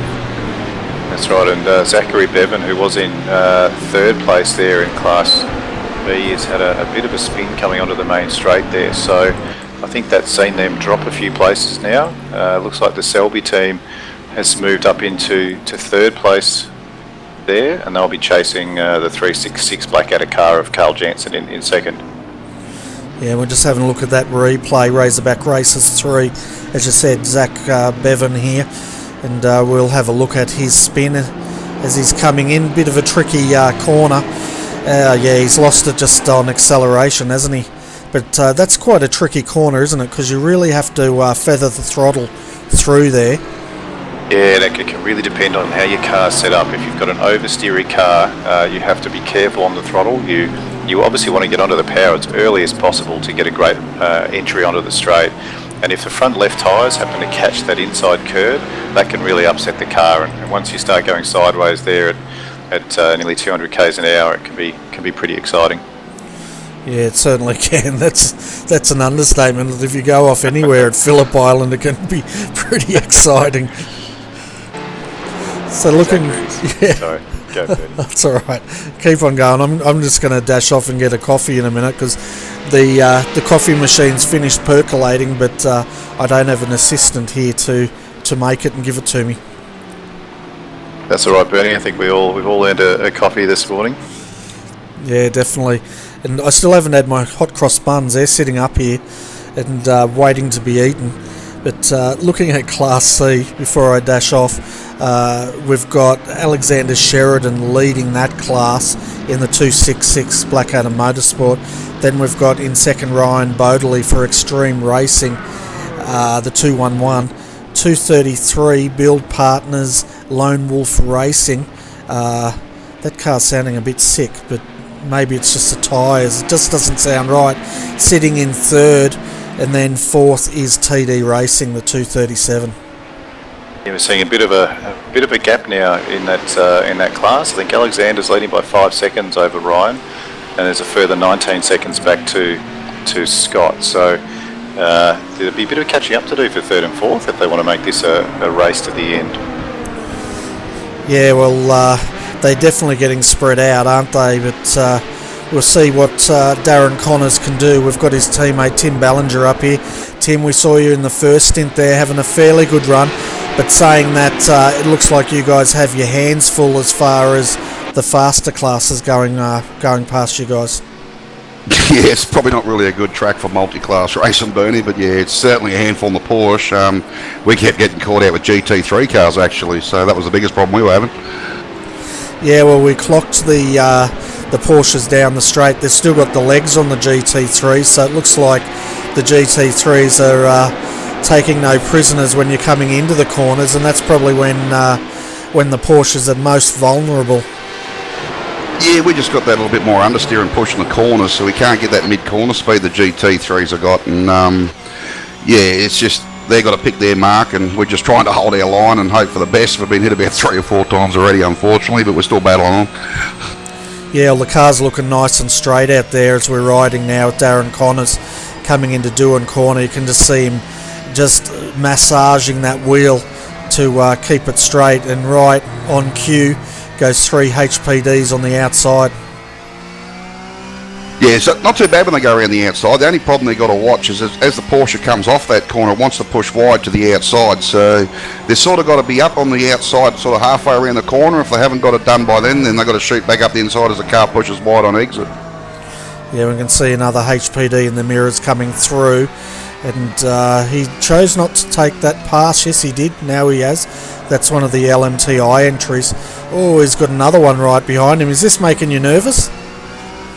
No, like I said, we actually had a pit lane start from infringement yesterday in the free practice, so unfortunately I had to start the car just to make sure we didn't go down a lap, so being the quicker driver, I mean, we got it back up to second from the pit, so I was happy with that. And yeah, no, the traffic's the traffic, mate. It's like I said, it's just really trying to pick your mark, and the GT3s are probably the worst. We got 3 hits in a row, 3 corners, so yeah, I think they just got to remember to go around the outside rather than drive through it.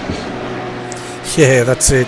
But I guess in the Porsche, if you chose the outside line, you run the very big risk of drifting off circuit, don't you? Yeah, well, like I said, it's got that much understeer, especially on a track like this. You've got high, fast-flowing corners, and if you put the car 2-3 foot wider than it should be, you've got to back right out of it, or the car just drifts straight off the track. We found that in practice yesterday too.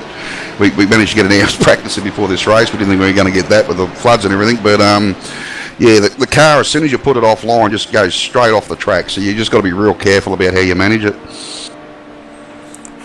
Yeah, definitely. And what's your take on Porsche's this class in this series? Because again, we've got a pretty disappointing turnout of. I think we've only got 4 of you guys out there. Yeah, a bit of a shame, but it's just overlapping series, Bernie. Most of the guys that register in the Porsches are like the V8 drivers, and unfortunately we've got the Premier Series on again tonight, so a lot of the Porsche drivers have committed to that, so it's just a shame that the 2 events are on the same night.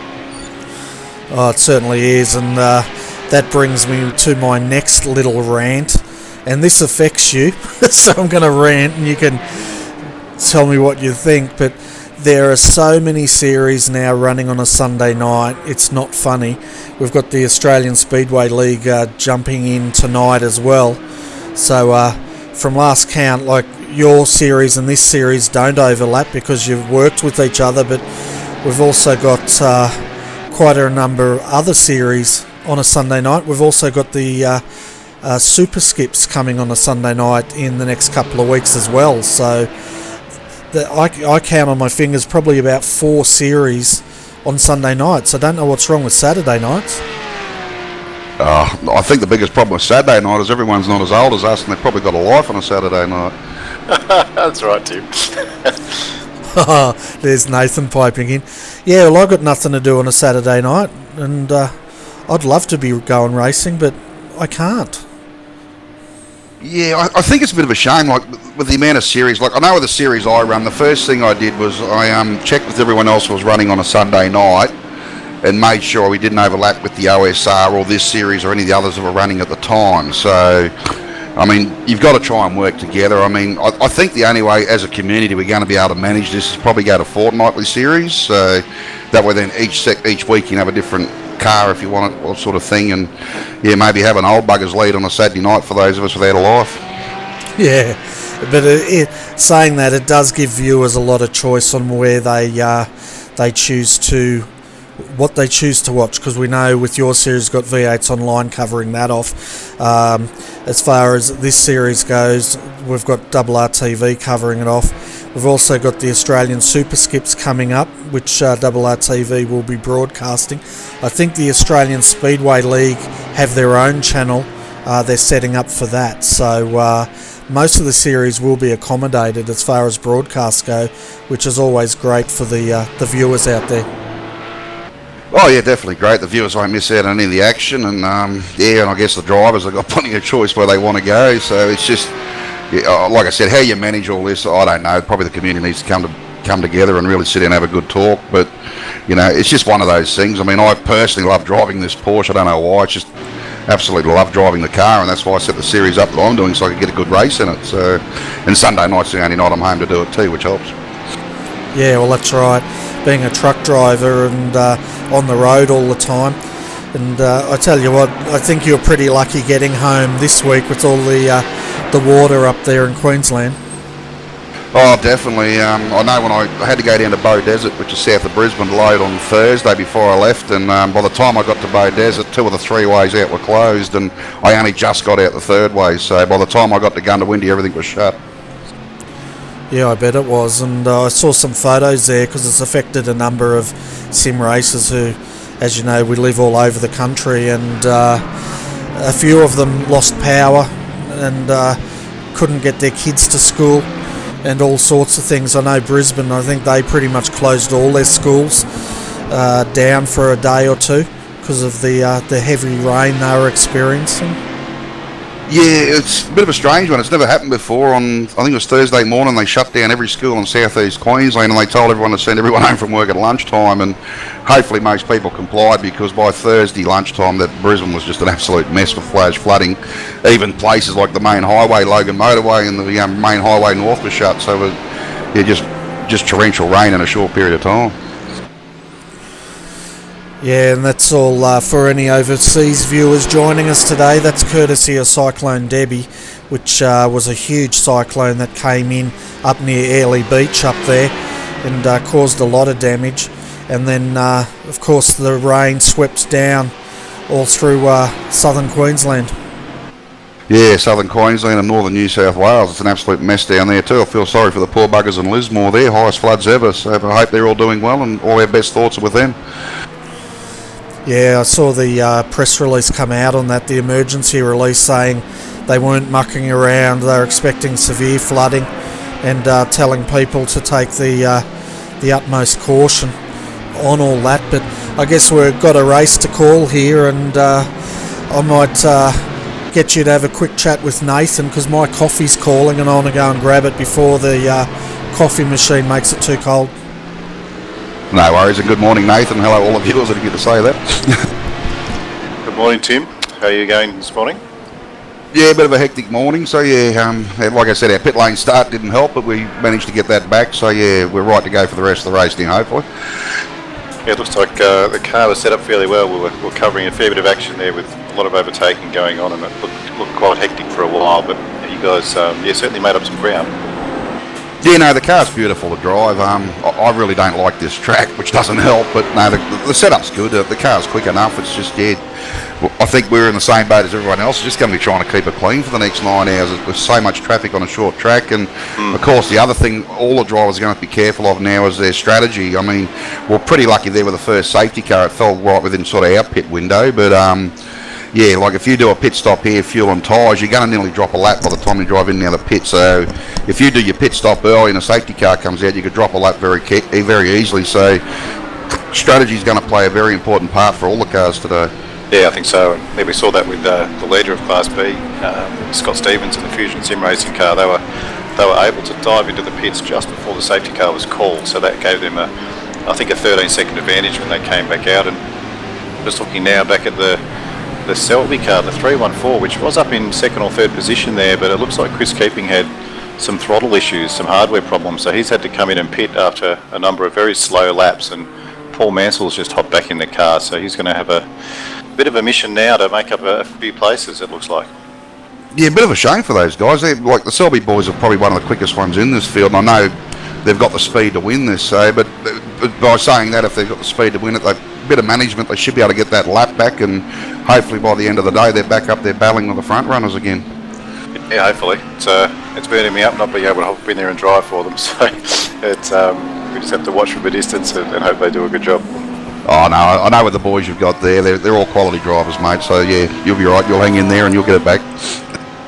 Yeah, but a couple of people away. I think Sean's actually been off doing some real world side-by-side racing up in Albury, so I think he'll be due back any time now and might hop into the car this afternoon. But it's always good to see a driver that's gone from the virtual world into the real world to have a go at racing. It's good to see. It's certainly something we'd all like to try, that's for sure.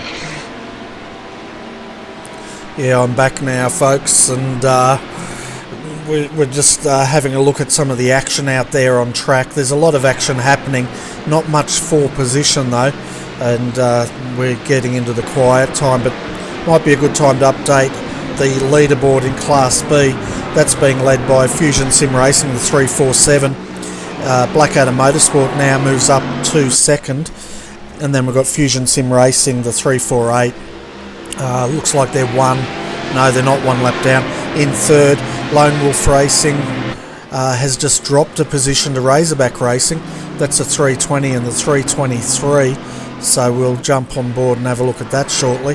Then the 322 sitting in sixth for Tryouts Racing 1, followed by Proforce Racing GTI, seventh. Sean Thompson's driving that.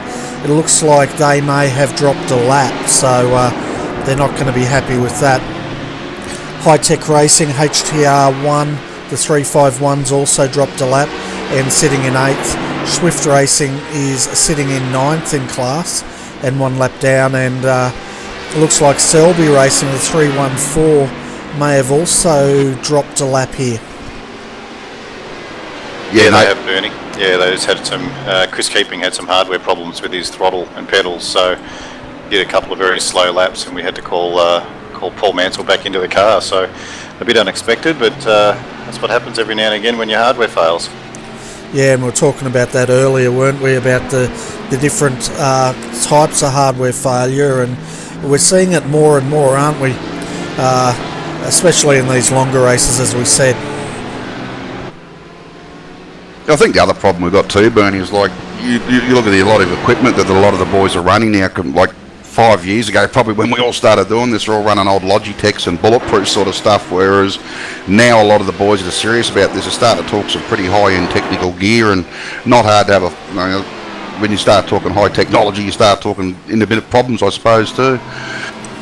Yeah, that's right, and I guess, on the other side of things, some gear might be getting a bit long in the tooth and starting to fail because of that. But I'm looking forward to next week. I'm going on a road trip to test out some OSW gear and some VR, so I'm looking forward to that. Oh, it certainly sounds like a bit of fun. Those OSW wheels are meant to be good fun until you hit something and it rips it out of your hand. Other than that, it's all good. It can break your fingers off, yeah.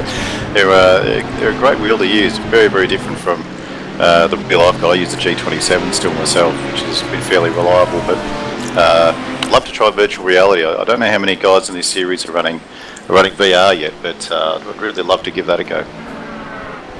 Oh, it looks absolutely awesome. I've seen a few videos on it, and I think that's the next big step for our esport is VR, and I'm pretty keen to try it, especially VR and an OSW wheel with OSW pedals. It's I'm assuming they're OSW pedals. It should be interesting. I have been warned about the wheel though, as well as the pedals. Apparently you've got to press those brakes down about 100 kilograms they can take or something in force. Yeah, I know, like with my pedals, like I'm an ex-front rower, and I think when I first started doing sim racing, I went through 3 set of pedals in a year just by breaking and cleaning half with just on the brake pedal, just putting that much force through them. So I've had to modify things and everything else so I don't keep breaking them all the time. Yeah, well, you've got to do that, don't you? I had to modify the rig here because every time I pressed on the pedals, the pedal plate kept on falling down, so that was my little drama. Not that I drive that much these days, but yeah, we'll see how we go. Certainly adds to the realism though. I think 100 kilos of pedal pressure is pretty similar to what you find in a V8 supercar or other race cars like that, and having the wheel weight from an OSW, you certainly know about it if you've done half an hour of laps with a setup like that, that's for sure. Yeah, well, apparently I've been told they've got so much force, if you're going to hit a wall, you're meant to let go of the wheel, and you see that in real world racing, don't you, to stop you dislocating your thumbs when it whips around. So anyway, we've got a race to call here, guys. I'm assuming you're staying up for a bit, Tim?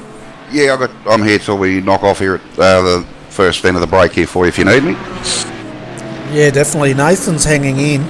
And as you know, he broke his leg doing Aussie high jumps. And I had to ask you, Nathan, when you broke your leg, mate, was there a bull behind you chasing you? I wish it was that exciting, but I was simply getting a ball that my girls threw over the fence. So doing the dad thing there, but unfortunately that's about as exciting as the story gets. But one of the first thoughts that went through my mind was, bugger, I've got the enduro coming up and I can't race now, so yeah, quite unfortunate. Yeah, maybe next time just throw the kid over the fence, be easier. Yeah, they're more flexible too. The brakes are normally less severe, but yeah, I sort of imagined you doing the old scissor jump, over the fence, but it sounds more like you probably crawled up the side and fell on your face or something. Yeah, just simply hopped over and landed in an uncoordinated fashion, which is not like me actually. I'm usually pretty coordinated and play a lot of sport, so it was pretty unlucky, I think. But anyway, getting over it now, so hopefully I can get back to sim racing in the next 3 or 4 weeks. If it's any comfort to you, Nathan, my boy wanted to play football again this season. I told him the boys are bigger and you have to be careful. First game back, he broke his collarbone last weekend. So. Right. That'll teach him. That was a good hit, though. Yeah, so how's he pulling up? Is it he's off the pain, or is it still giving him a bit of grief? No, he's been really good with it, actually. I've been quite impressed. Like, he's only 13, and I thought for sure there'd be a couple of weeks of trouble, but since he's been home from hospital, it's been great. The funniest part about all that was when he was in hospital, I gave him a bit of Valium to get rid of the pain, and the doctor's done the x-ray, and the doctor come back and he said, "Are you left-handed or right-handed?" He said, I'm right-handed. He said, "Well, it's your left shoulder, so you're right for school." And he looked at the doctor and said, "Hang on, I think it's both shoulders." Dear me, yeah, the old collarbone, that can be one of the more painful breaks from what I've heard. Yeah, I haven't felt anything, so I haven't really been that worried about it, to tell you the truth, Bern. Yeah, fair enough. But, time to update Class C, folks. Blackadder Motorsports leading the way in the 266, and second Extreme Racing, the 211. And then we've got Lone Wolf Races in third, and that's a 233. And then rounding out the class is the 237 TDR Racing. So, Tim, as long as you guys can keep that on the track, you're guaranteed a top 5 finish today. Oh yeah, but like I said, we're just trying to keep on the lead lap. We're doing pretty good last race, and unfortunately, like I said, with your boy breaking his collarbone at football, I was away for a lot more hours than I should have been, and while I was away, the boys got hit a couple of times, and we finished, I think, got 2 laps down when I come back, and we got it back to 1 lap down. So we just want to stay on the lead lap as long as we can this week, and we know we've got the speed at the end of the race if we need it. We just got to be in a position to use it. Yeah, well, that's it, isn't it? And I guess so. At another safety car, you guys will all close back up again. We've a bit of an update on our retirements, folks. The 325 has retired from the race. John Ash was driving that car at the time, and the other one that's retired is the 911. Jaden Ransley. That was one of the Porsches. He retired very early on, and really, I think he only got about 6 laps into the race before they had to park that car. Yeah, I'm not sure what happened. He might have just he's in the wrong numbers. He might have been signed up with another team and entered in the wrong car and probably just started the race or whatever. I'm not real sure with that one, Bernie. Yeah, so we don't have any more news on it. I know they had a pit lane start. I'm just having a look at any protests we've got at the moment. And what have we got here? There was a protest by the 145 against the 101 for dangerous ping, and that's being ongoing, so they're looking into that. So far, though, they haven't found any evidence to warrant having to get that car in. We did see this earlier, didn't we, Nathan? That's Daniel Benefield driving. That did have a very high internet problem for a while there.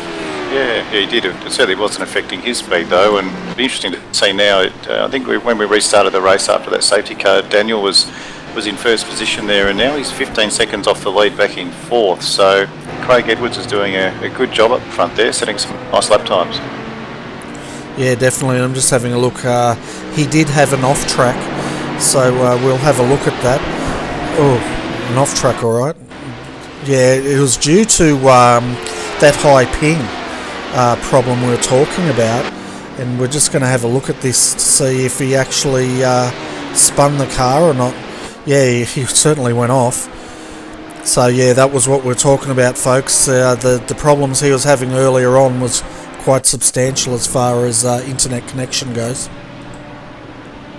Gary Hamilton now up into 3rd place in the 118. So Gary's made his way back through the field, and he's certainly a fast driver and making his way up closer to the front now. So good to see Gary doing well there and putting in some pretty decent lap times at the moment. He's only 4 seconds behind Colin Schweck, who's sitting in 2nd place there. Yeah, and his last lap time, a 1:20.054. Colin had quite a slow lap, a 1:21.261, but that could have been traffic. And that's a TD Racing entry there, Tim, so your boys are doing well in this class as well. Yeah, well, I guess the big news on that car is Aaron doesn't look like he's going to be able to turn up, so Colin's going to go as long as he can, hoping he does, but if he doesn't, that car will have to be withdrawn about the 4 hour mark. So is there any provision that you can throw a replacement driver in for someone who can't make it, or is it pretty much all the drivers have to be here? I'm pretty sure at the start of the race, from what we can understand, is the problem we had is we did try and get another driver, but because the car was already registered for the session, that driver couldn't enter the session. They've got to be registered to the team before you enter the car into the session. That's something that's caught us out. So, yeah, it's just one of those things, unfortunately. Like, if Aaron can't make it, Pat O'Hara, our other old fellow that's with us, he was going to try and fill in, but he's had computer dramas for the last 2 weeks and just got his computer rebuilt, so he's unfortunately unable to race too. So because we didn't have anyone else registered, unfortunately that car looks like it mightn't make it today. Oh, that's a big shame, but yeah, it's another one of those technicalities, isn't it, about the team.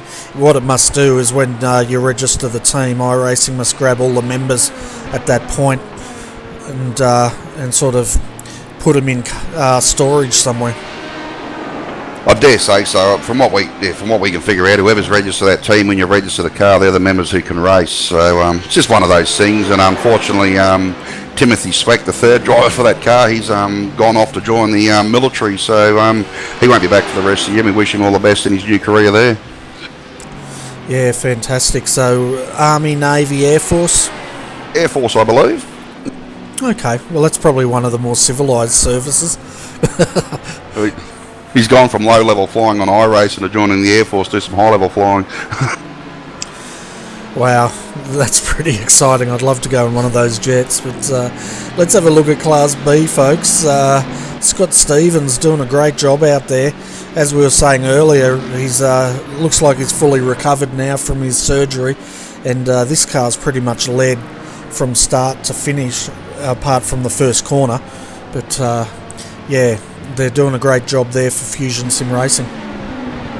Yeah, now it's a 33-second lead there over second place too, guys. He's really built up a big cushion.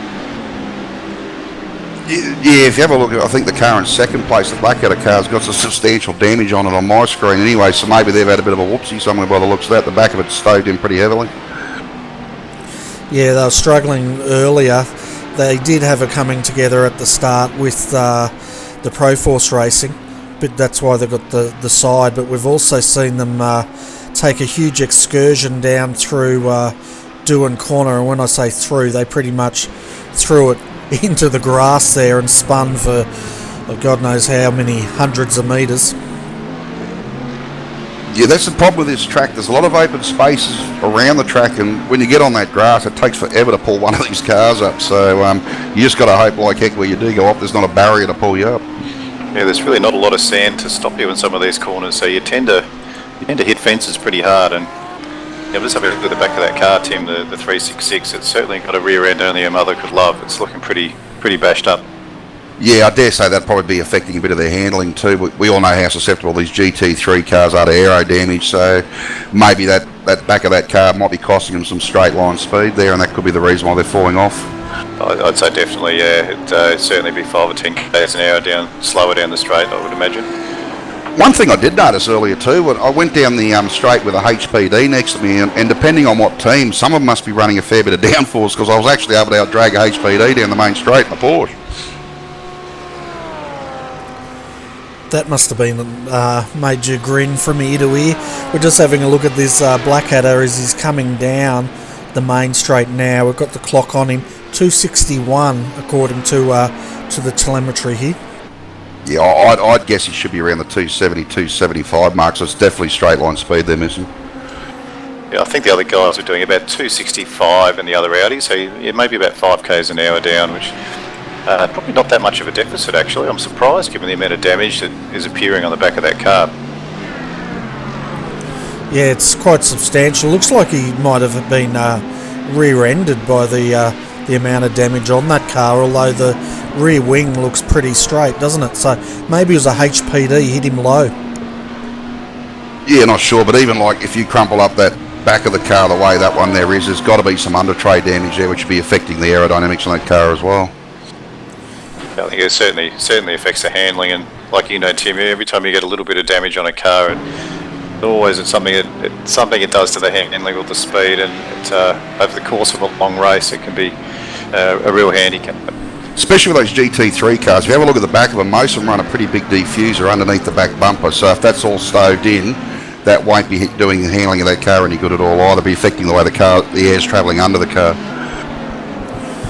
Yeah, and all of this seems to not be of any concern at all to Scott Stevens, who just continues to power away at the front of that class. Yeah, he's doing a great job. We just saw your car, the Selby car there, have a bit of a spin down at Siberia. Continues on though.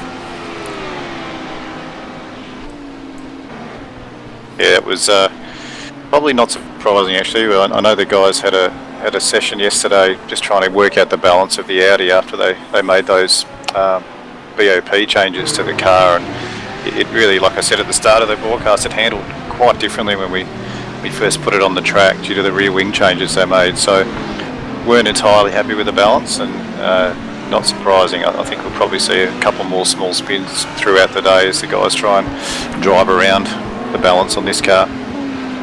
Yeah, it is hard, especially in a series like this where you sort of come into it with the car, you know the car, you set it up, and then halfway through it they change it, and then you're forever chasing the car again. But I know you guys will get a handle on it. Just a shame you haven't had much time to do it.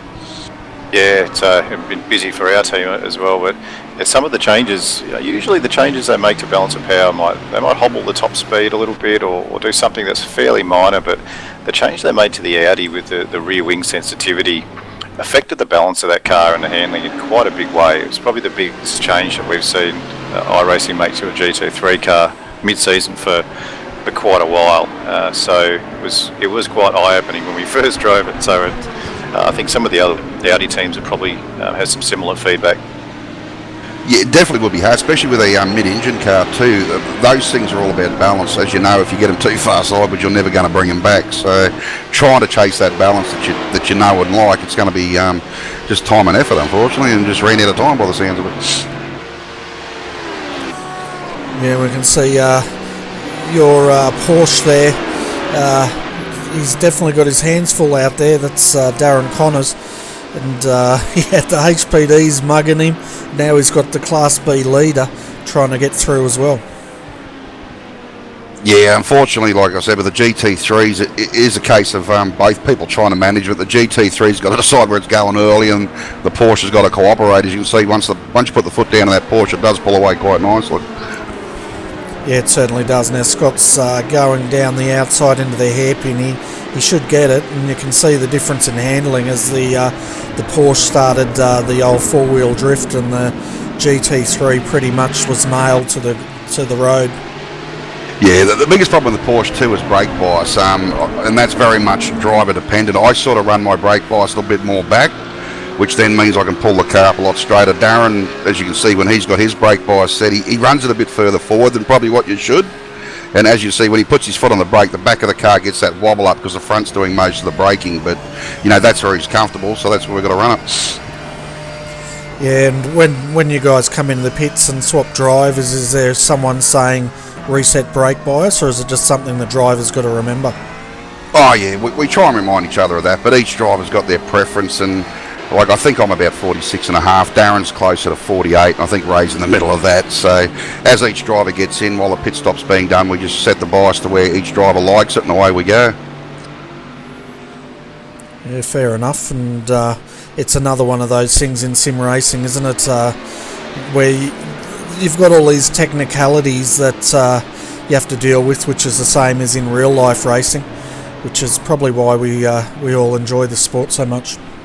I guess the biggest problem with the Porsche is you can't. That's the only thing you can adjust between drivers. Once you've got that setup built, that's the only thing you can change between drivers. If it was a V8 supercar or something like that, each driver could have their bar preference and set them on the fly and things like that. With this car, it's very few changes you can make to the setup, and once it's set up and put on the track, that's it. I mean, I generally like the car a little bit looser than what we've got it today, so it turns a bit quicker. But yeah, unfortunately for the other boys, like with Ray coming from a V8 and Darren does a lot of other sort of driving as well, so that sort of limits us in our setup. We just sort of got to compromise between the three of us, and what we've got we go with. Yeah, and I guess that's because these cars are pretty much they normally race in a controlled class environment, don't they? So they'd keep it to keep the racing as close as they possibly can. Oh, definitely. And like when you run these cars just in their own series, they're absolutely good fun, and you can have some amazing battles with them lap after lap. But yeah, in a series like this, a little bit harder. You're constantly playing the yo-yo effect in traffic, and it makes it a little bit harder. But I just love driving the car, so I'll drive it anywhere I can. Yeah, it's a great car to drive, that's for sure. And one thing I'm interested in finding out, guys, later on, and we might get some information on this, with the dirt release, it's going to be interesting to see if the cars behave differently once this track starts to get dirty. Oh, there's Darren out there giving it a test now. Yeah, right on cue. Yeah, commentator's curse. Yeah, it'd be interesting to see how the dirt modelling, if that has any effect on how they model the road cars and that once the track builds up. I know that from last time we raced, after about the 2 or 3 hour mark, if you get the car offline on the marbles, and especially on a track like this, they're a very fair place where you got gravel traps close to the road, and you can probably see it on the coverage. There's a lot of stones and debris getting flicked up quite often now, so once you get offline on that dirty stuff, it is very hard to try and hold the car. So the only thing that might save us a bit with that is a lot of the time the HPDs are going around the outside and the corners, and that might keep it a bit cleaner than normal. Yeah, they effectively clean the track in this series, which we've seen before as well.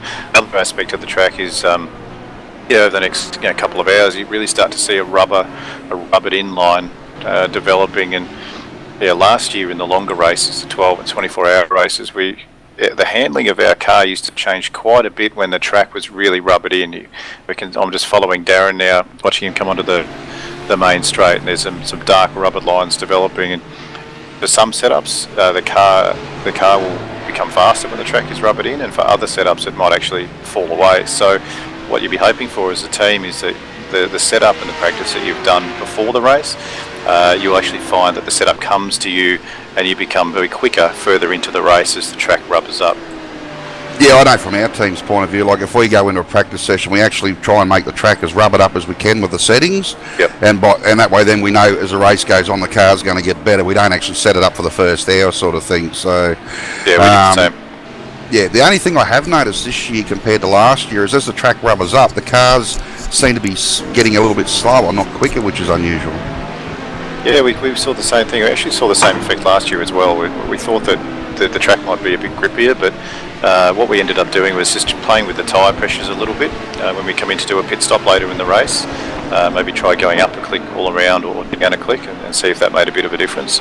But yeah, we were the same when we practice, and I think most of the teams here would be the same. If they're doing practice sessions, you want to set the track usage to be as high as possible to make sure your setup's going to work well for the last 80% of the race, not the first 20%. So even to a point last year where the Selby team, we used to hardly do any practice in the official sessions when the track usage was set at 30 or 50% because it just wasn't going to be representative of the racetrack itself. We'd do our own private sessions on a well-worn track to make sure the setup was working well there. Yeah, no, definitely. Looks like all the HPDs are now on their next round of pit stops. There's quite a few on the pits there now, Bernie. Yeah, they'd be very much due for a pit stop now. We're just having a look at TJ Brown as he's having a battle here for 8th position with Nino Natal, and Nino's decided he's going to pick up all the rocks and throw them at his helmet. Yeah, they certainly ping off. Lucky they don't break anything. Yeah, well, that'll be the next big invention, won't it? You need a little machine so when the rocks hit you in the head, they actually spit little pebbles out at your face or something.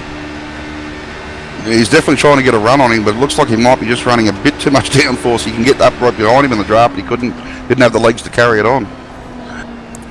Yeah, and then they've got the Swift car just in front of him now, and yeah, TJ Brown was a bit more hesitant there. He's expecting the GT3 to come out on him. Very nearly made contact with the front of that GT3 car as well. They didn't leave each other much room. The other thing to note too is that the team manager or spotter would probably be telling each of these drivers that they're on a slightly different pit strategy. I think Nino's on his 6th or 7th lap at the moment in this stint, and TJ's on his 16th. So yeah, they are on slightly different fuel strategies at the moment too. And that was what I was talking about earlier with the GT3s and the Porsches. As they come out of that turn 2, the car has a tendency to slip wide. So as a HPD driver, you either want to get it done halfway around the corner. If you haven't got it done, you want to back out and shoot back up the inside as they come off the corner. And TJ sort of got stuck in between two wads there, which sort of affected both the cars, unfortunately. Just see them now getting past the iRacing car there, coming on the main straight. If you're wondering, folks, yes, I'm eating my breakfast.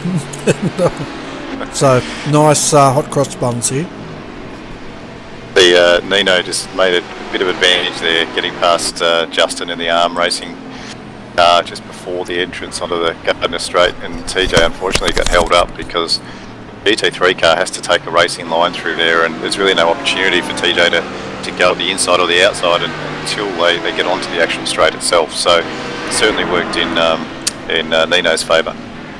Oh yeah, definitely, and it's like I said earlier, this is the yo-yo effect in traffic. Like, it's worked out good there for Nino, but you'll find here if TJ can get a clean run on one of these cars here and Nino doesn't, it's all back on again, and it's just the way it is, unfortunately, with multi-class racing. You've got to pick your mark and make sure you get it done right.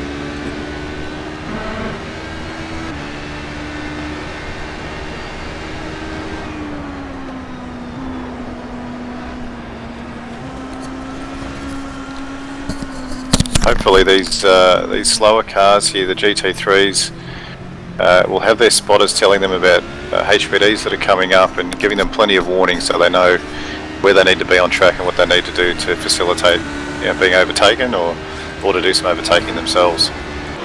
Yeah, it was a bit of a close call there for TJ, wasn't it? And that was, as he nearly hits a wall. It's a good example of a driver just not keeping their racing line when they probably should just keep driving straight ahead and let TJ do the overtake. Yeah, that's it, isn't it? Hold your line, be predictable, and let them find their way around you. And that just comes down to practice and experience, and we noticed at the start of this year in this series there was a few new drivers and new teams, and I think in the first race or two they might have got involved in a few eye-opening moments trying to let faster cars pass, but the driving standards I think certainly improved today. It looks pretty good so far. Tim, what did you think? Yeah, it has been pretty good actually. Like I said, the biggest problem with this track, it's not suitable for multi-class racing because of the amount of high-speed corners. There's a lot of one-line stuff, especially in the back section, so it's a very hard track to pass on even in the same class cars, let alone when you start talking multi-class. So yeah, it's a case everyone's got to try and work together, and the driving is getting a lot better than what it was for sure, and it just comes down to a case of everyone using their heads. We've got a bit of a bang going on down here, I can hear. We'll see what's happened. All clear. Gary Hamilton's up in first place in Class 1 now, but I think he'll be due to stop for fuel in the next 3 or 4 laps. That'll probably put them down a little bit, although he does have a 52 second lead, so he's probably going to come out fairly high up after he does his pit stop there, but I think Reece Gardner will probably inherit the lead at that point.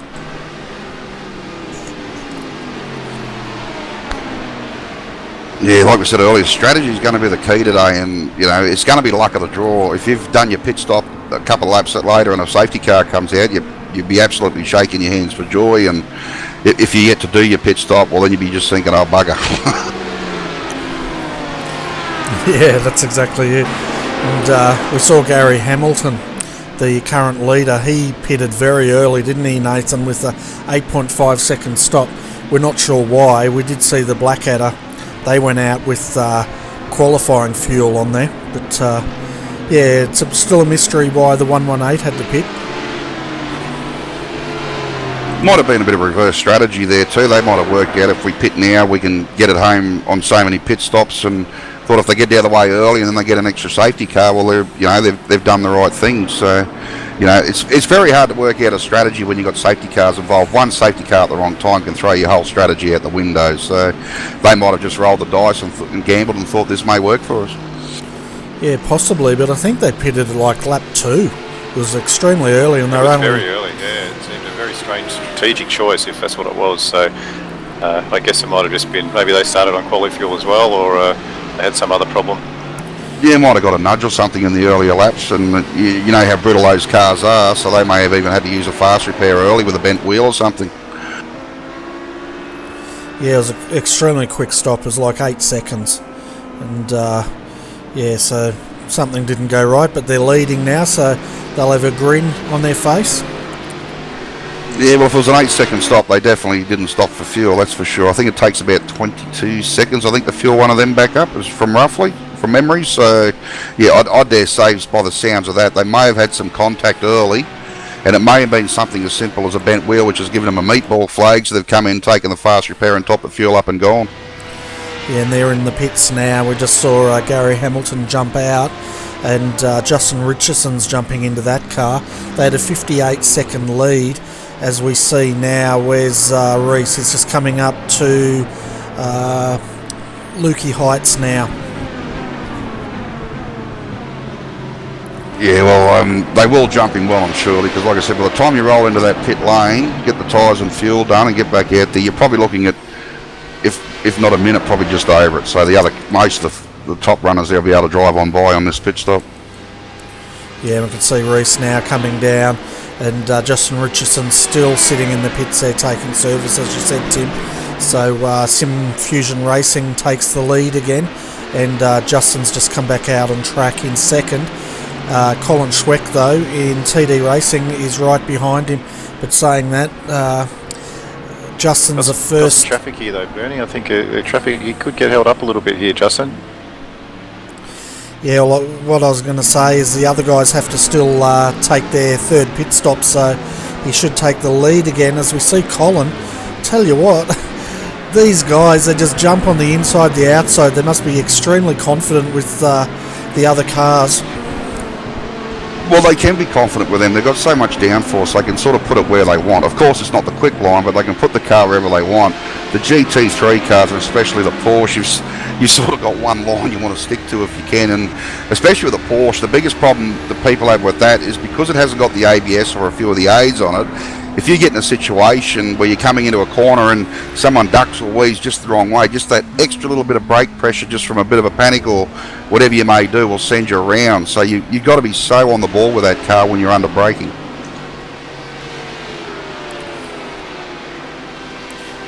Yeah, it's a completely different animal, really, isn't it? Oh yeah, definitely, and I think car 166 has just received a drive-through penalty as well there for careless driving as well, Bernie.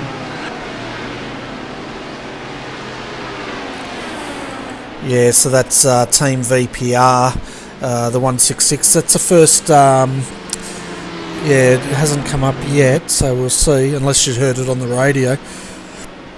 Oh, because I'm logged in as a driver, it's come up over the driver channel there, Trevor Foster, so yeah, we'll see what happens. Yeah, so I think that's the first one we've actually seen get a penalty for careless driving. As far as protests go, I don't think this was a protest. I think Race Control picked it up, but it's a drive-through penalty for that car, as you said. Yeah, so just one of those things, unfortunately. Like I said, on a track like this, you only got to blink once and you're in the wrong position, so it's very hard to manage it. Yeah, it certainly is. And drive-through, how long do you reckon it takes from when you enter the pits to when you exit?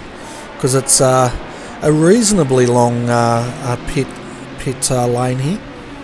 Oh, I'd reckon you'd probably lose about 35 seconds as roughly. It is a long pit lane and you're only doing the 60 k's an hour, so you're going to lose a fair bit of time because the other cars are going past you at over 200 k's an hour, so I'd imagine driving in and out would be at least 25 seconds at least.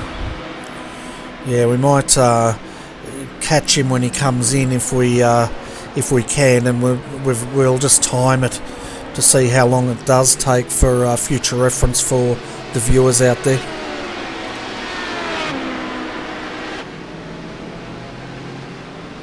So I'm just having a look at what the chat room's saying.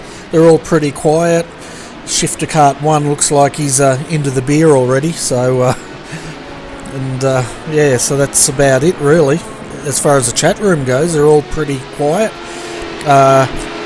Most of the teams seem pretty happy with the performance of the HPDs as far as the driving goes. Yeah, I think the HPDs are doing a pretty good job. Like I said, it's a hard car, especially around here with so many high-speed corners, but a lot of the time they're shooting around the outside, and every now and then you've got to back out and just give them a little bit of room, but most of the time it's pretty good.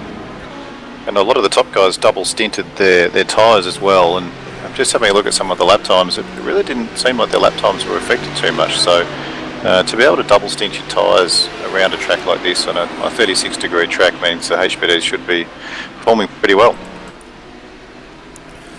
Yeah, definitely, and that's something the other teams will look at, won't they, as the race goes on, and it'll be interesting to see if more teams choose that. I know the Redback guys, all of their cars double stinted, didn't they?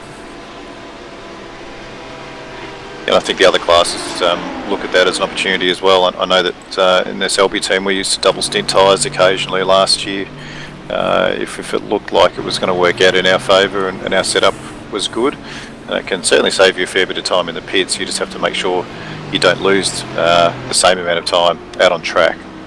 About 16 to 17 seconds, because all these cars change one tyre at a time, so you're looking at about 17 seconds I think it is to put a set of tyres on. So what you try and do if you can get your set up so you can double stint the tyres, it's great, because what you can do is if you get a safety car you can pit, do the tyres, driver changes and everything, doesn't cost you anything. But if you've got a green flag pit stop, you want to get it done as quick as you can and back out there, and if you can save 16, 17 seconds, then it's just absolutely great. And the other thing to remember too, in this multi-class racing, double stinting your tyres doesn't hurt as much, because very rarely can you actually do a flat out fast lap. Most of the time you're in traffic, you're backing out and losing time anyway, so double stinting the tyres doesn't affect you as much as it would if it was just one class.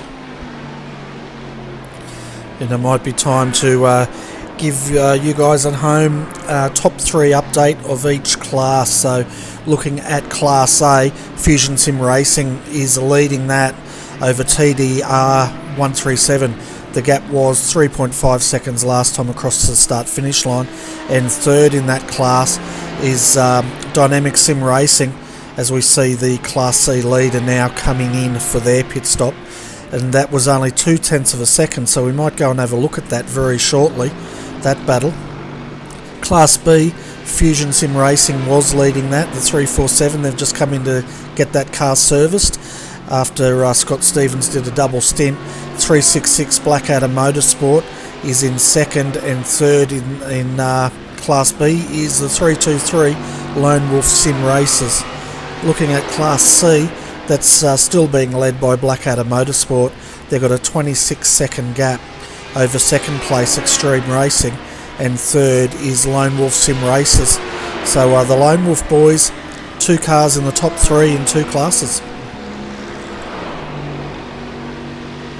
Yeah, doing well there, Bernie. And we just seen Scott Stevens has just pitted first position in Class B there, and Andrew Gaines has hopped into the car, so it looks like they'll just be about to leave pit lane now. Probably retain the lead by the looks of it. Yeah, so I'm just having a look.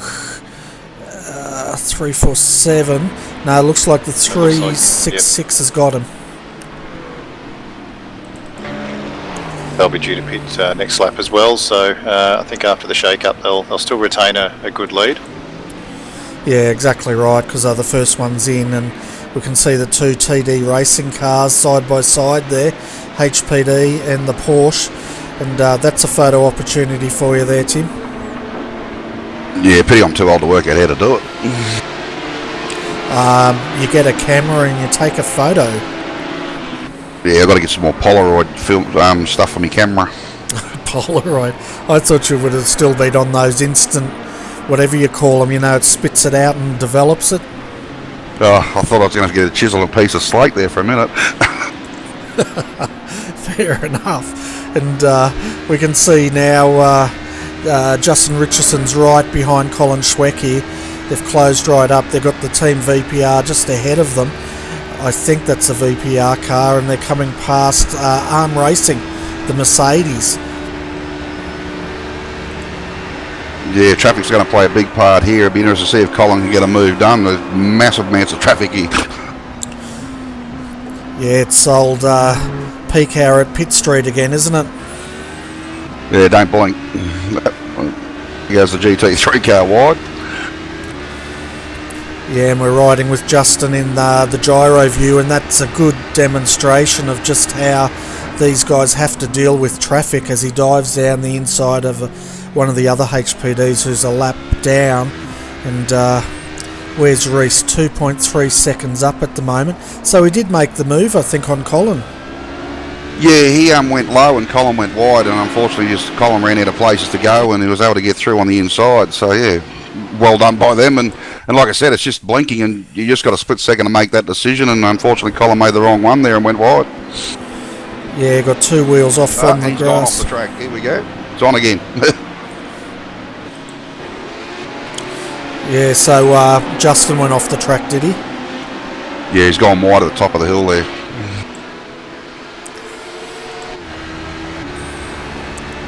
So we can see now Colin getting a good run. He'll have the toe, and we'll see how he goes as they come into Doohan Corner, weaving left and right. I'm not sure what that is. Is he cleaning the tyres?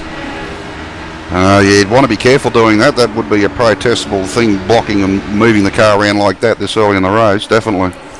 I believe you can move the car once, but you can't keep weaving it like that down the straight. Yeah, well, he's behind, so don't know if they'd protested, but we can see him flashing the lights now. He's right on the hammer of Justin Richardson here, and they just got past the iRace for Life LMTI entry. Yeah, I think Colin was looking for the move and Justin started moving the car around, and every time Colin moved, Justin went with him. So just one of those things, but I don't think the lead car should be moving it around that much, that's for sure. No, it becomes, as you said, protestable, and it's counted as blocking. Yeah, it's just something all these boys have got to manage. So yeah, just one of those things. Yeah, we just had news from Simon Masomo. I think they must be a GT3 class. They were talking about tyres. They feel the tyres in those cars aren't really lasting the full stint, and they're actually losing quite a bit of pace before they come into the pit stop. Yeah, I was thinking that with the GT3 cars around here, the car is turning a lot of the laps, so it would be chewing through the tyres. Like the GT3 car is probably twice as heavy as what a HPD is. So, yeah, the car would be starting to move around towards the end of the stint, especially on a track like this. It is normally quite hard on tyres. Yeah, so they're finding that. What about the Porsche? Is it, because it slides around a fair bit, is it kinder on its tyres? If you drive the Porsche nice and straight, it's quite good. You can double stint tyres in it, no worries at all. Of course, because we got the pit under safety car, we left the change of tyres at the first stop there. So, yeah, it's quite a good car to drive. So, you know, you just got to manage it, look after it. Very easy car to lock the brakes up and heat the tyres up on it though. But if you drive it straight and don't move it around too much, yeah, you can double stint the tyres, no problems at all with that. And by the time you get to the end of your second stint on the tyres, you've probably only dropped about a second and a half a lap, if that. Okay, it's not. It's a bit, but not too bad, I guess. Yeah, well, like I said, in this racing here, especially in the Porsche, like being such a short track, you're copping the HPD about every 5 laps, I think it is roughly. So now everyone's spread out. And here we go. Colin's got a really good move up here. Justin's moved the car again. But yeah, with the Porsche, you can't do a flat-out lap after lap, so it doesn't really matter because you're 2 seconds off your fastest lap anyway because you're constantly in traffic. Yeah, well, I guess that's a good point, definitely, because really once the traffic gets built up like this, it's pretty much like that until the next safety car, and we can see now Justin going on the inside of one of the Mercedes. He should go on the outside of this Porsche, and that's the 211. And yeah, they both round them up and continue the battle. Yeah, and I see they've got the lead down to 4 seconds on the leader now, so it's all going to be happening here soon if the gap keeps closing like this. Yeah, well, it's definitely closing up, isn't it, in the front of this, and we're staying with this, folks, because this is where the action is at the moment on track. It's interesting, all those pebbles we can see being thrown up, or the rocks. I find viewing this, and I know I don't have a life, but I've noticed the pebbles actually disappear off the tracks after the drivers go through, so that must be iRacing's way of just saving a little bit of frame rate. Yeah, it could be. Yeah, you don't actually see them flying off into the distance. Yeah, so I guess their whole purpose is really just there while you drive over them, and then they can disappear till the next lap. Because they'd have to be tracking all that stuff if they want it consistent.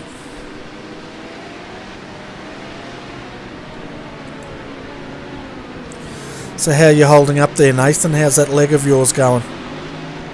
All good, guys. Yep, I'm sitting here comfortably, just enjoying watching this race and catching Reece Gardner at a high rate of knots. These two guys. They certainly are. Reece did a 122.419, and Justin did a 126.53. That's a huge gap, and I don't think that would all be traffic. It looks like Reece may have made a mistake somewhere, but even with the traffic, Justin and Colin have been catching him over the last 5 or 10 laps. So don't know whether the setup's not working for them in the 145 car or something like that, but they just don't quite seem to have the pace to hold the lead at the moment.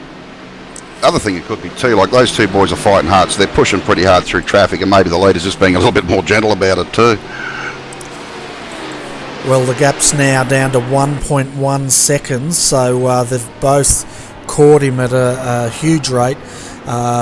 Looking at it, they took 1.1 seconds out of him in the last lap, so they can see him now, and it's becoming a three-way battle pretty quickly.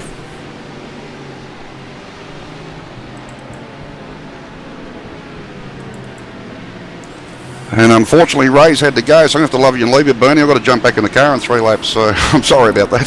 Oh, that's all right. We're going to be going in the next 40 minutes, but it's always a pleasure having you up here, Tim. And best of luck with your next stint. Appreciate that, and thanks for your help, Nathan, too. I know how much Bernie appreciates it. Thanks for covering for me with me running late, mate. I appreciate it. Good luck, Tim. The best thing is now, Nathan, we can put the dirt on Tim when he goes out, so to speak. I was hoping... Justin's right up behind Reece now. This is going to be interesting coming onto the main straight. Yeah, Justin's got a heck of a lot of pace, hasn't he? But either that or Reece is struggling out there with setup, but Colin's trying to hang on, and he's dropped back a bit, but it's on now. Colin very nearly rear-ended the Fusion Sim Racing car there coming onto the main straight, so that's what caused him to balk for a second. Yeah, and Justin had a look going through Doon Corner there. He chose to tuck back in as they go through more traffic, and the two TD racing cars go through again. It's quite an interesting thing, isn't it, to see how often they are lapping those Porsches. Yeah, as a Porsche or a GT3 driver, it's amazing the closing speed that these HPDs can have on you coming up to a corner. You really have to be on the ball, and it's best to have a second teammate who's a spotter warning you 3 or 4 seconds before they arrive, just so you can prepare yourself, because if you're driving by yourself, next thing you know, you can get quite a shock looking in the mirror or next to you to hear your own computer spotter telling you there's a car next to you. So it can be quite a fright. They do appear quickly. Oh, they certainly do. And yeah, I remember in a long race having that happen. I nearly had a collision with the HPD because they appeared out of nowhere because the speed was so different. I actually apologised to them because I was in such a rhythm, focusing on hitting all the marks and driving the car, that I forgot about looking in the F3 box, as you just said. Yeah, it can happen really easily, and it's also tough being a HPD driver, because you can think or assume that the slower car in front of you is aware that you're coming, and you might position the car to go up the inside in a corner, and all of a sudden to have a Porsche or a GT3 driver shut the door on you, not realising you're there, and that can make for some hairy moments. But it looks like Colin is now called back up to the rear of Justin in the 118, and they're both trailing Reece here, so it'll be interesting to see over the next lap or so whether one of them can get up close enough to make a bit of a move. Yeah, and we just had news from the Fusion Sim Racing team. They're basically saying the issues with that car are all traffic, so they're pretty happy with the way that car's handling, and it's going to be interesting now with all three nose to tail traffic's going to play a pretty big part, and also these guys are going to be taking more chances, I guess, because they want to either create a gap or not drop back off too much. Yeah, we've certainly seen some fairly aggressive driving and overtaking, so they're not holding back, they're not taking it easy at all. They're really driving hard and pushing hard to get overtakes done quickly. Yeah, that's right. We see now Reese going past. Oh, there's Collins on the outside there. That was pretty close with that Audi, but he managed to clear him. Yeah, absolutely. It looked like the tryhards Audi there really didn't keep a very tight line around turn 3 or 2, I think it was. Looks like there was a problem there with Justin too. He might have outbraked himself. So we'll just have a quick look back at that. But go back a bit further. We'll just have a look because Colin made that pass look easy. Yeah, Colin seems to have a pretty good pace at the moment. He was able to catch back up to the rear of Justin's car quite quickly before. So, assuming he doesn't get held up by the GT3 cars here, if he can get close to the back of Reese's car, I'm hoping things get a little bit interesting here. We might see a dice for the lead. Yeah, I'm so on edge here, folks. I think I might have, just checking. No, I didn't spill my coffee. Nearly spilt my coffee there.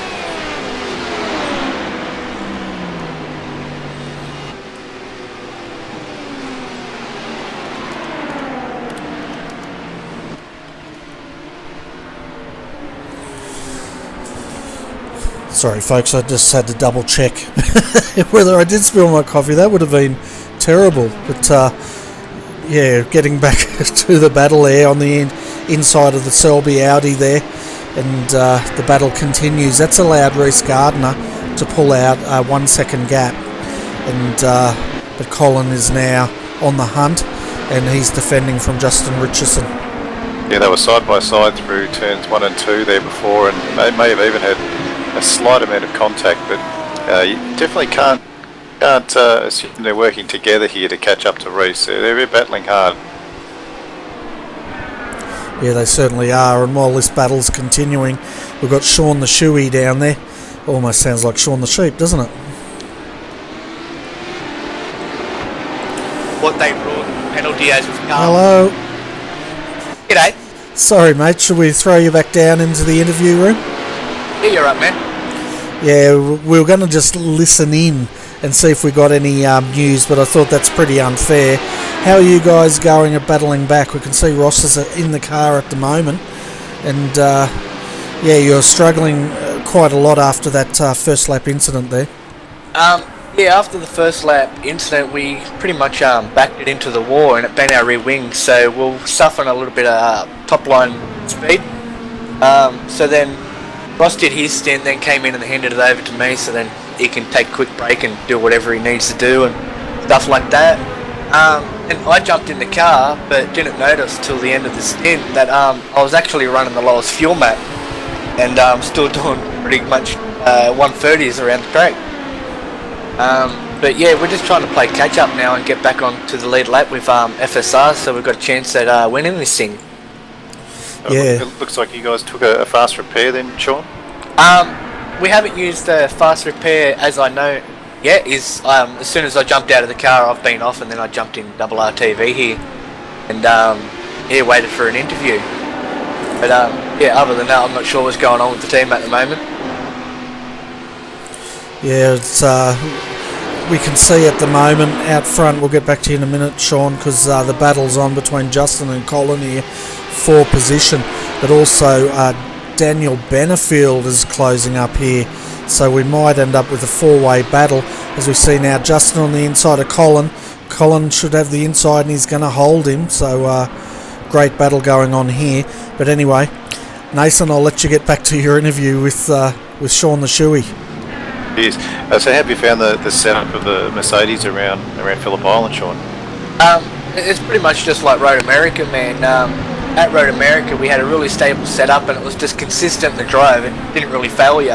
It's the same here at Phillip Island. The car's just stable. It's there. It's achieving what we want to achieve from it, and hopefully we can make it to the end of the race and cross that line. Yeah, we noticed with a couple of the GT3 cars, their tyres, in particular their rear tyres, seem to fade towards the end of the stint. Are you guys having the same sort of issue? Yeah, it's not the same as Road America. Road America was a little bit colder actually, whereas here we've got a bit of, I think it's a 38 track temp. 36, sorry, and it's just wearing out the tyres a little bit more. So we're only getting about one stint out of our tyres before they start dropping off pace. And you've got the two of you, I think, have driven so far. Have you got any other drivers today that are scheduled to hop in the car? Yeah, we do have some other drivers to hop in the car. We've got Nathan Menke that should be hopping in next. Me and Ross Rizzo are just trying to play the catch-up game at the moment and get ourselves back on the lead lap, because we know we've got to be in front of FSR to get a wave around. So that's what we're trying to do, and I'm pretty sure that FSR will be trying to stop us from doing that. Yeah, this is going to be a fun day. There's a long race to go, and about 7 hours, 39 minutes, 10 seconds. Yeah, it seems to be a pretty hectic race so far, because Phillip Island's not known as a multi-class track, and I guess not too many people would have driven at Phillip Island in a multi-class race before. Have you guys found the traffic and overtaking so far?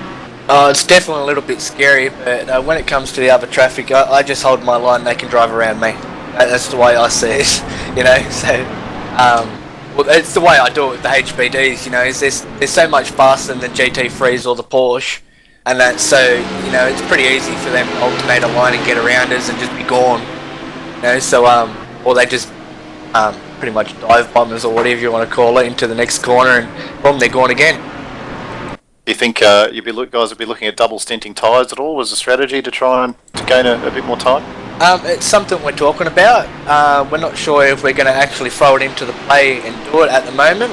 But as always, when it comes to enduro racing, strategies change throughout the race and depending on what's going on throughout the race and that. So yeah, you just got to play it into your hand pretty much. Cool. I guess before we wrap up, you got any other questions for Sean there, Bernie?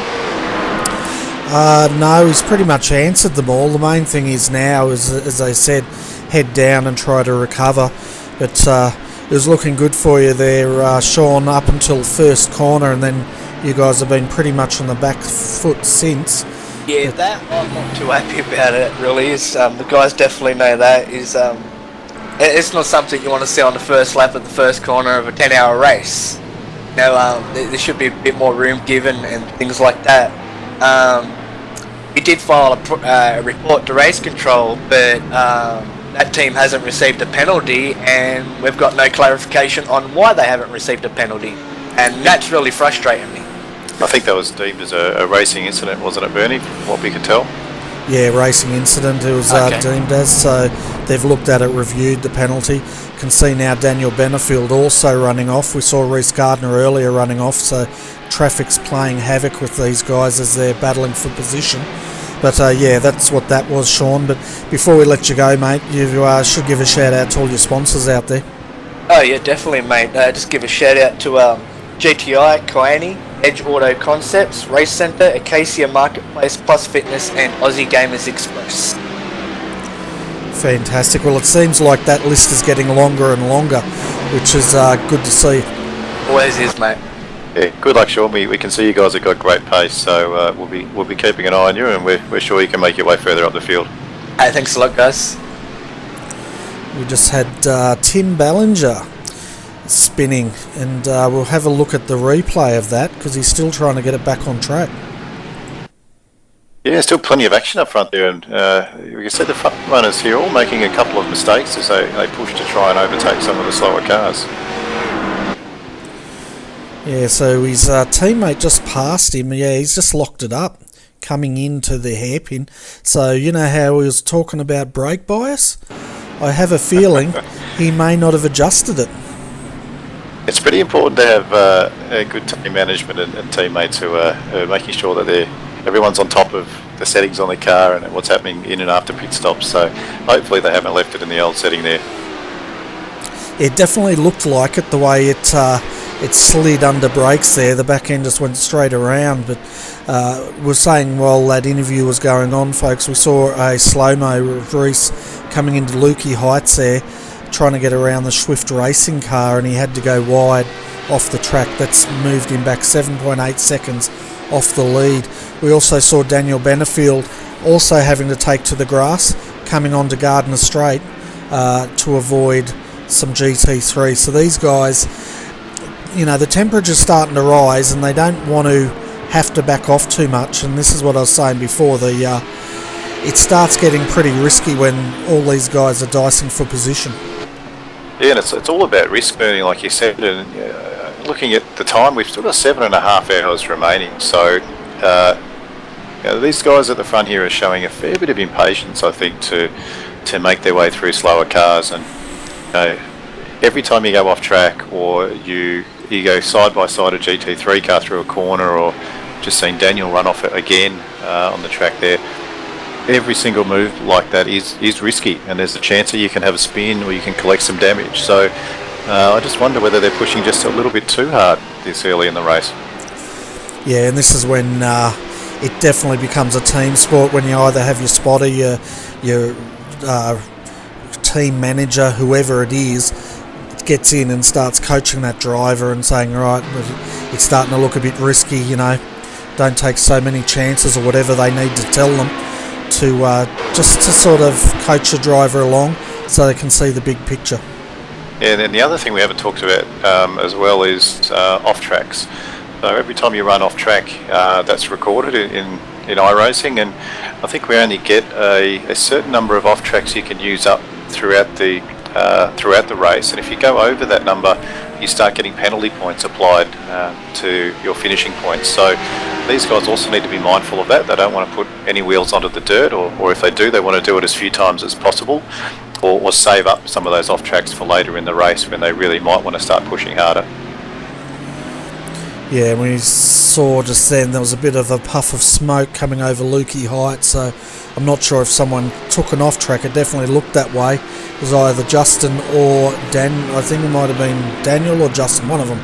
Anyway, Daniel has dropped back quite a bit, so I'd say he's had another off track, because he's that gap now is 1.3 seconds.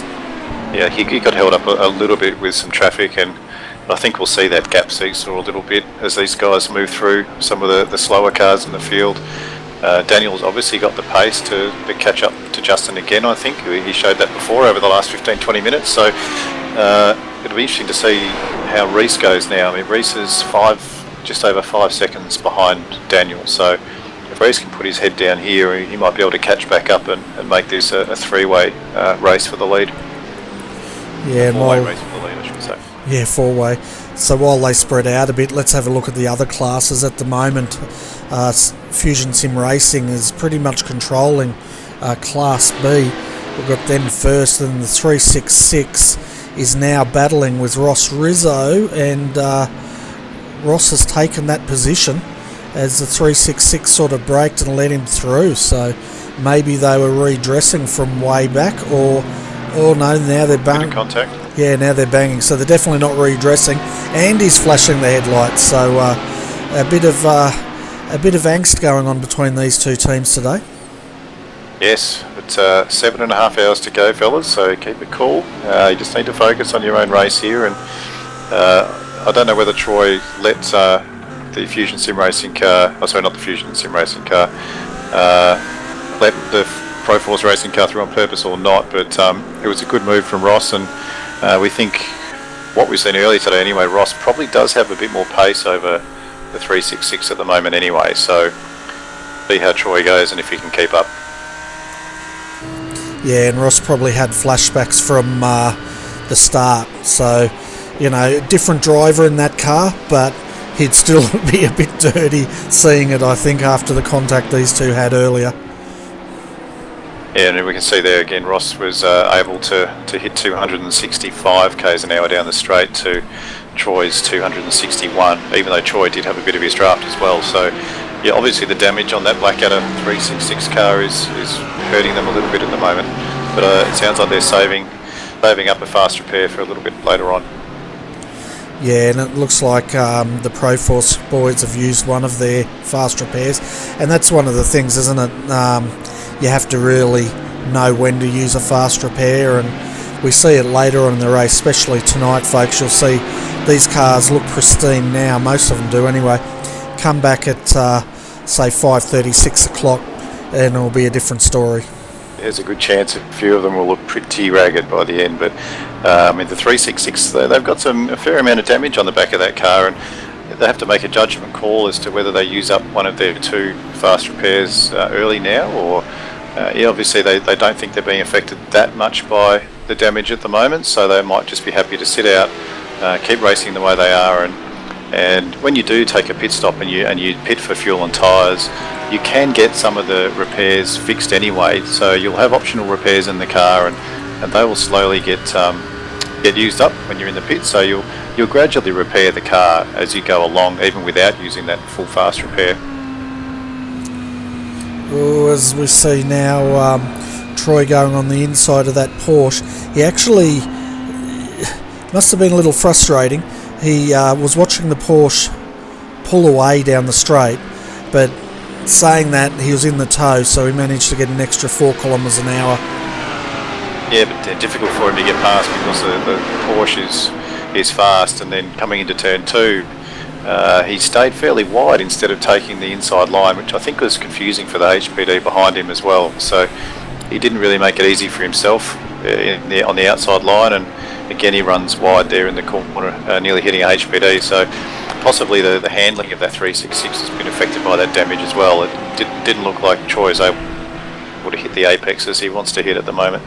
Yeah, he's got to adjust his driving there a little bit, but bit of news on the 393. This car, Swift Racing, sitting in 4th position at the moment, but they are having problems out there, and from what I understand, they're having hardware issues and with the pedals, and they're basically saying that they'll be driving and all of a sudden the pedals suddenly jam on and auto reset the car or something they've got to do. So a lot of problems with that car at the moment. They're saying also his wheel, Eric's wheel, is not upshifting every time he tries to use it, and now his brakes don't work every time either. So he's having a lot of problems. It continues. And also they're saying not on Eric's wheel, the other driver's wheel is suddenly stops working every now and then. So, oh man, the wheels are falling off the cart. Nearly literally, but they're still doing a good job there at 4th. But having reliable gear is, it's frustrating when it's not reliable. I remember we did a 24-hour race last year for the Selby Endurance Championship, and the whole Selby team got together at Sean's house up in Wangaratta, and we brought our sim rigs up, and I remember I was scheduled to drive for 2 or 3 hours, and I did a stint and went to bed at about 1 in the morning, and I was due to sleep till about 8 or 9, and I think it was only an hour and 15 minutes later someone came in and tapped me on the shoulder and said, "Sorry Nath, you've got to get up, the sim rig's not working, so you've got to get back in and keep driving." And boy, that was tough. But frustrating when the gear doesn't work. It's really, really difficult. It certainly is, especially if other drivers have to jump in. It's frustrating for the driver as well, when their sim gear fails. But I guess when that happens, what can you do to fix it? You can try to work out what's causing it, I guess, but short of that, you hope it's either under warranty or you've got to start saving up to get newer gear if it's becoming unreliable. Yeah, I mean, sometimes it can just be a software issue, so sometimes restarting a computer or something can fix a little glitch, but in the case of some of the gear out there, I know with products like Logitech G25 or G27, especially with the pedals, it could just be a dirty edgeometer. That's happened to me a few times. In the case of, I just received some news from the Selby 314 car. Chris Keeping was having problems with his pedals, only working at 50% and spiking and so on in his last stint, which dropped them nearly down a lap, I think. But he's cleaned his pedals and did a bit of private testing offline, and they seem to be working again. So that might be a situation where the problem has been rectified and should be able to get back in the car and hopefully put some good lap times down for the 314. Yeah, that's where it's handy to have a can of compressed air you can squirt down there and try to clean it out. I know I run Fanatic pedals here, and I was having trouble getting full throttle, and it turned out the same thing. It was the don't know if it was a potentiometer or more the sensor they use on those pedals get dirty and cause the same issue. As we can see in the background now, Daniel Benefield coming in for his scheduled stop, and that car was running in third. Reece Gardner, he's also dropped back a long way, 18.9 seconds from the leaders. He's lapping in the 122s, and I know the team said that it was traffic causing issues, but that car is like 1 second off the pace at the moment. Yeah, I'm not too sure if that was just traffic or not, but he was only 5 seconds behind third at one point, but then the last time I looked just then he was about 15 seconds behind, so obviously had some sort of issue there. Yeah, I'm just having a look back to see if he has had an off track back on lap 104, so that's some 6 laps ago, but nothing else. So not sure what that is, whether it's traffic and they're just being cautious. You can see there the wheels spinning up, so maybe the tyres have had it, I don't know. It could be, and Daniel Benefield's come back out of the pits now. Looks to be in about 5th place, I think. And only a 3-second gap between first and second at the moment, between Colin Schweck and the TDR Racing 137 and Justin Richardson in the 118 Dynamic Sim Racing car. So that's not a big gap at all. No, it's not at all, and he's taken 4 tenths out of him this time. So Justin did a 120.069 compared to Colin's 120.554. And let's have a look at Class C, because we haven't seen much of those guys, because all the action's up in Class A at the moment. But Alexander Sheridan's still leading in the 266 for Blackadder, and just having a look, it looks like they've got a lap up on the 233 with Brett Woods driving it. He's built a good lap there. I think my timing's showing them as a he might be a lap up, but Alexander's been putting in some good lap times there, and he's been really consistent today so far, and that car's actually looking pretty clean, so it looks like they've also kept out of trouble. Yeah, and we've just had news about the 145, and we can see Reece Gardner in there. The reason why they were slow is they'd suffered some damage on that car, and it was affecting their lap time, so no doubt the team will be looking at that during this stop. You can see now Reece is coming back out again. This is another one of those teams where they like to go deep into stints with their drivers, and we're seeing that more and more, aren't we? We spoke about it earlier, where drivers are double stinting. I have seen this team, sometimes they'll triple stint, so yeah, just mitigating that risk of putting a new driver in all the time. Yeah, especially when they're comfortable and putting some good lap times in. So given that there's probably only a couple of laps, I can see why they kept Reece in the car there, even with a bit of damage. It wasn't long before they were due to pit, and it's possible it might have taken a fast trip now. So I guess we can keep a look at Reece's, keep an eye on Reece's lap times and see if he improves. Yeah, definitely we'll keep an eye on that, but it's a hard one for the teams, isn't it, to make a call. If you've got damage and you're losing time, they've got to weigh up whether it's worth bringing it in, which then affects your race strategy, or whether the driver can live with it up until they can get to their scheduled window to bring that car in. Yeah, it can be very frustrating as a driver, especially if you're 1 or 2 or 3 seconds a lap slower than you know you should be. But if your team manager says, no, you've got to stay out there and for another 5 or 10 laps until we're due to pit, it can be quite frustrating. But I guess it really depends how much time you're losing and how bad the handling of the car might be as to whether or not you need to pit. But ultimately you want to try and keep those fast repairs up your sleeve. So to keep the car as clean as possible, like we were talking about earlier, and drive safely it's really important. So we've already seen a number of cars use at least one fast repair up already, and we're less than 3 hours into the race. So they want to make sure they keep out of trouble from here on in.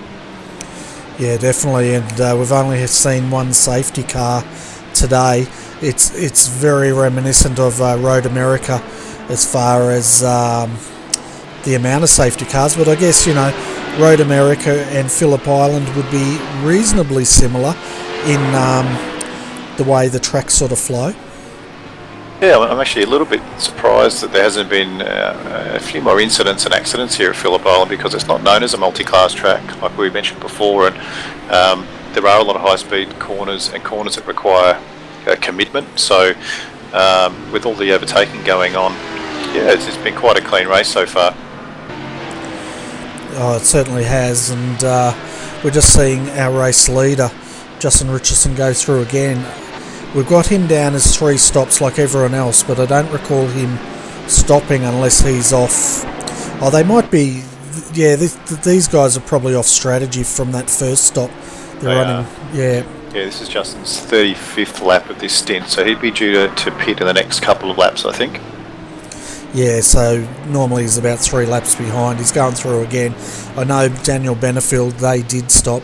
They did a 30.8 second stop. I don't know about TD Racing, whether they've stopped. We'll see if they come in now. And no, they're staying out. Yeah, the 137 did do a stop, so this is the first lap of their stint, and they stopped for 1 minute and 10 seconds. So it looks like they might have sat there and let some of those repairs take place before they came back out. And that answers one of our questions here with a bit of quick maths. They did a 31.4 second stop, so it takes them around about 39 seconds to traverse the pits from when they enter to when they exit. Yeah, so they've obviously taken fuel and tyres and sat there and let some of those repairs take place. And just looking through some of the other pit stop times, it looks like the 116 Nino Natale, they only had a 17-second pit stop, so it looks like they're double stinting their tyres. It'll be interesting to see what Justin Richardson does here. I can't remember if they're double stinting tyres or not on this stint, so see how long they stay in the pits for, but they should be due in any lap now. Yeah, and the 2 redback cars, Daniel did a 30.8, Phil Hobbs has jumped into the 103, they did a 30.1 second stop, so they may be double stinting again as well.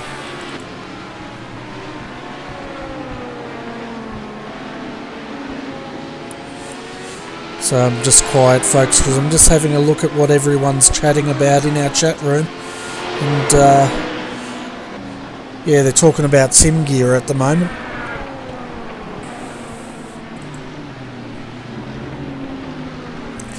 I guess the chat rooms are similar to sitting in a pub in a sports bar, isn't it? I think so. A good place to buy some gear if you want.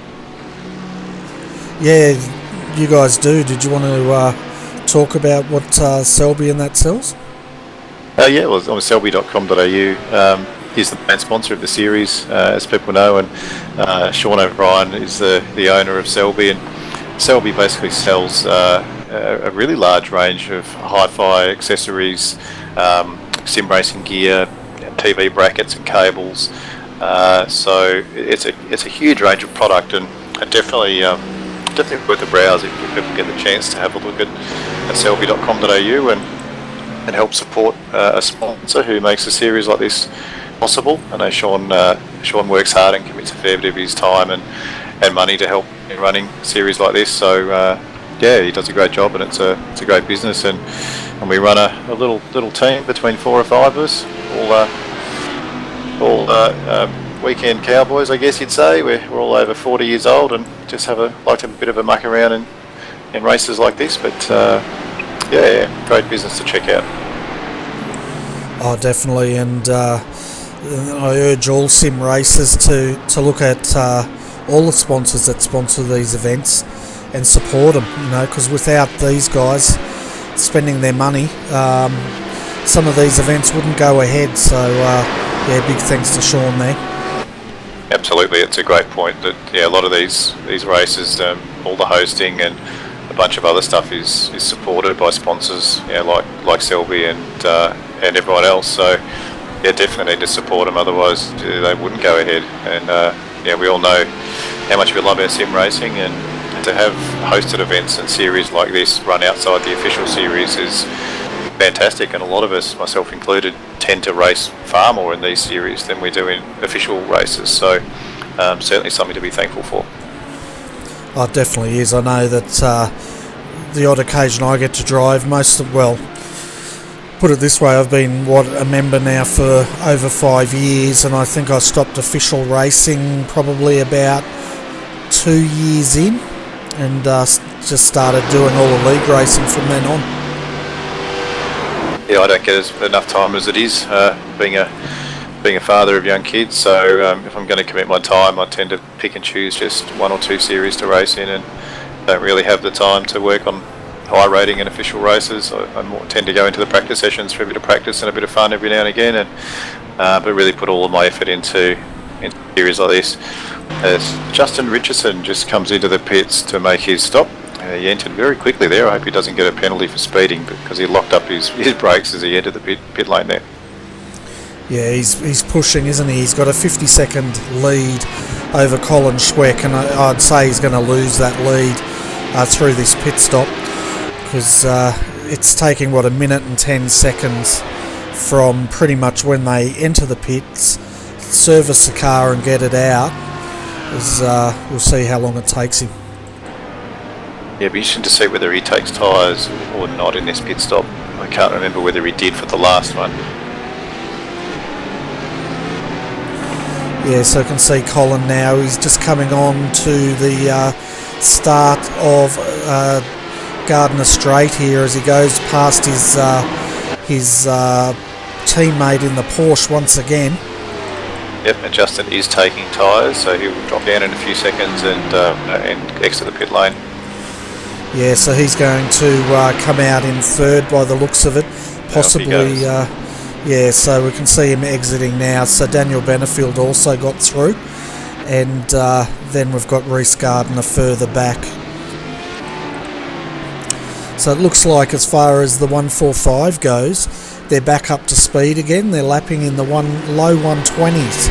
So it looks like their fast repairs definitely cured it, as they also come past their sister car, which is the Class B leader, with Andrew Gaines driving that car. Yeah, it's good to see they've got some pace back on board that HPD, and looks like Andrew Gaines is doing a good job in the Class B lead as well. Although Ross Rizzo, I think, is slowly making up some ground on Andrew, but they're still a fair way behind at this point. Yeah, well, these cars have to get a lap back, because the 347s now managed to get a lap up on all of them. So they're sitting really comfortably dominating this, just like the 266 of Alexander Sheridan has also, well, it looks like they may have given a lap. No, it doesn't look like they've got a lap up now. That's because of pit stops, I'd say, Nathan. They seem to be on the same lap, you're right. Yeah, and I'm having a look. It looks like Alexander brought that car in for its third pit stop, where all the others are, or Brett Woods anyways, pitted that car twice.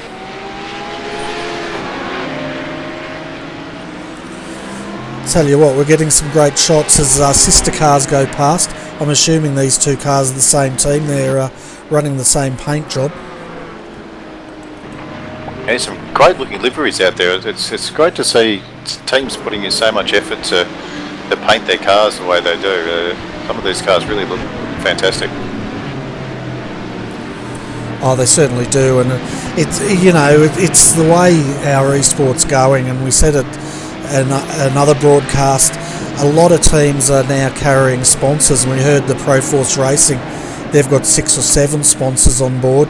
I know ERA carry a similar amount. So as they get this backing coming through, they're spending money getting professional paint jobs done, and really stepping up the game as far as the way these cars are presented. Yeah, and in some cases the sponsors are helping to fund better sim racing gear for some of the drivers, and maybe giving them a bit of promotion as well. And I guess all of that adds up to better entertainment for firstly the people who race in this series, but especially for those watch or follow. And I guess the ultimate game for all of us is to have more people watching broadcasts like this and getting to understand and get involved in supporting sim racing. Oh, definitely, and I think we're on the cusp of something here where the sponsors are getting a great return of investment, money's coming in, the teams are getting the funding they need to look after their drivers, and at one point, and I don't know if it's going to be a year or two away, but it will break into the mainstream as more people become aware of it, and hopefully we'll get a lot more viewers on these broadcasts enjoying our esport. Yeah, also the other thing that's helping at the moment, and Tim touched on it before when he was in the commentary box here, is that there might be a lot of choices at the moment in leagues to run, but choice is ultimately a good thing, because it means that iRacing as a service here, for example, now has the Porsche, which is a fantastic car to race, and that'll be attracting new people to the platform, and now they've introduced the dirt racing series, which has got off to a cracking start by the looks of it. It's received some rave reviews from people. It seems to be really good. Unfortunately, my leg's in a splint, so I can't drive it yet, but from what I've seen, that's also going to attract a new group of drivers and viewers to iRacing. Oh, exactly right, it will, and we know that IRFF are pushing the Speedway. They've actually stopped the SEK while they focus on the Speedway racing, which is fantastic, and they've got some great sponsors there from the Full Motion Extreme Sprint Car, I think it is, sponsoring that series. We've got V8s online now with OSR running a Saturday night sprint car league. So you're right, it will bring in a lot of new viewers, and places like Canberra, we don't have a speedway anymore, unfortunately, so the sim racing broadcast to a certain degree will be where I'll get my speedway fix. I have also, Nathan, on a side note, I've joined 3 different league races. I was meant to race last night in the sprint car 410, I think it is, or whatever it is, a big beast, and I decided it was too much, so I need a lot more practice in that, and I would have just been a menace, so I pulled out of that last night for that round.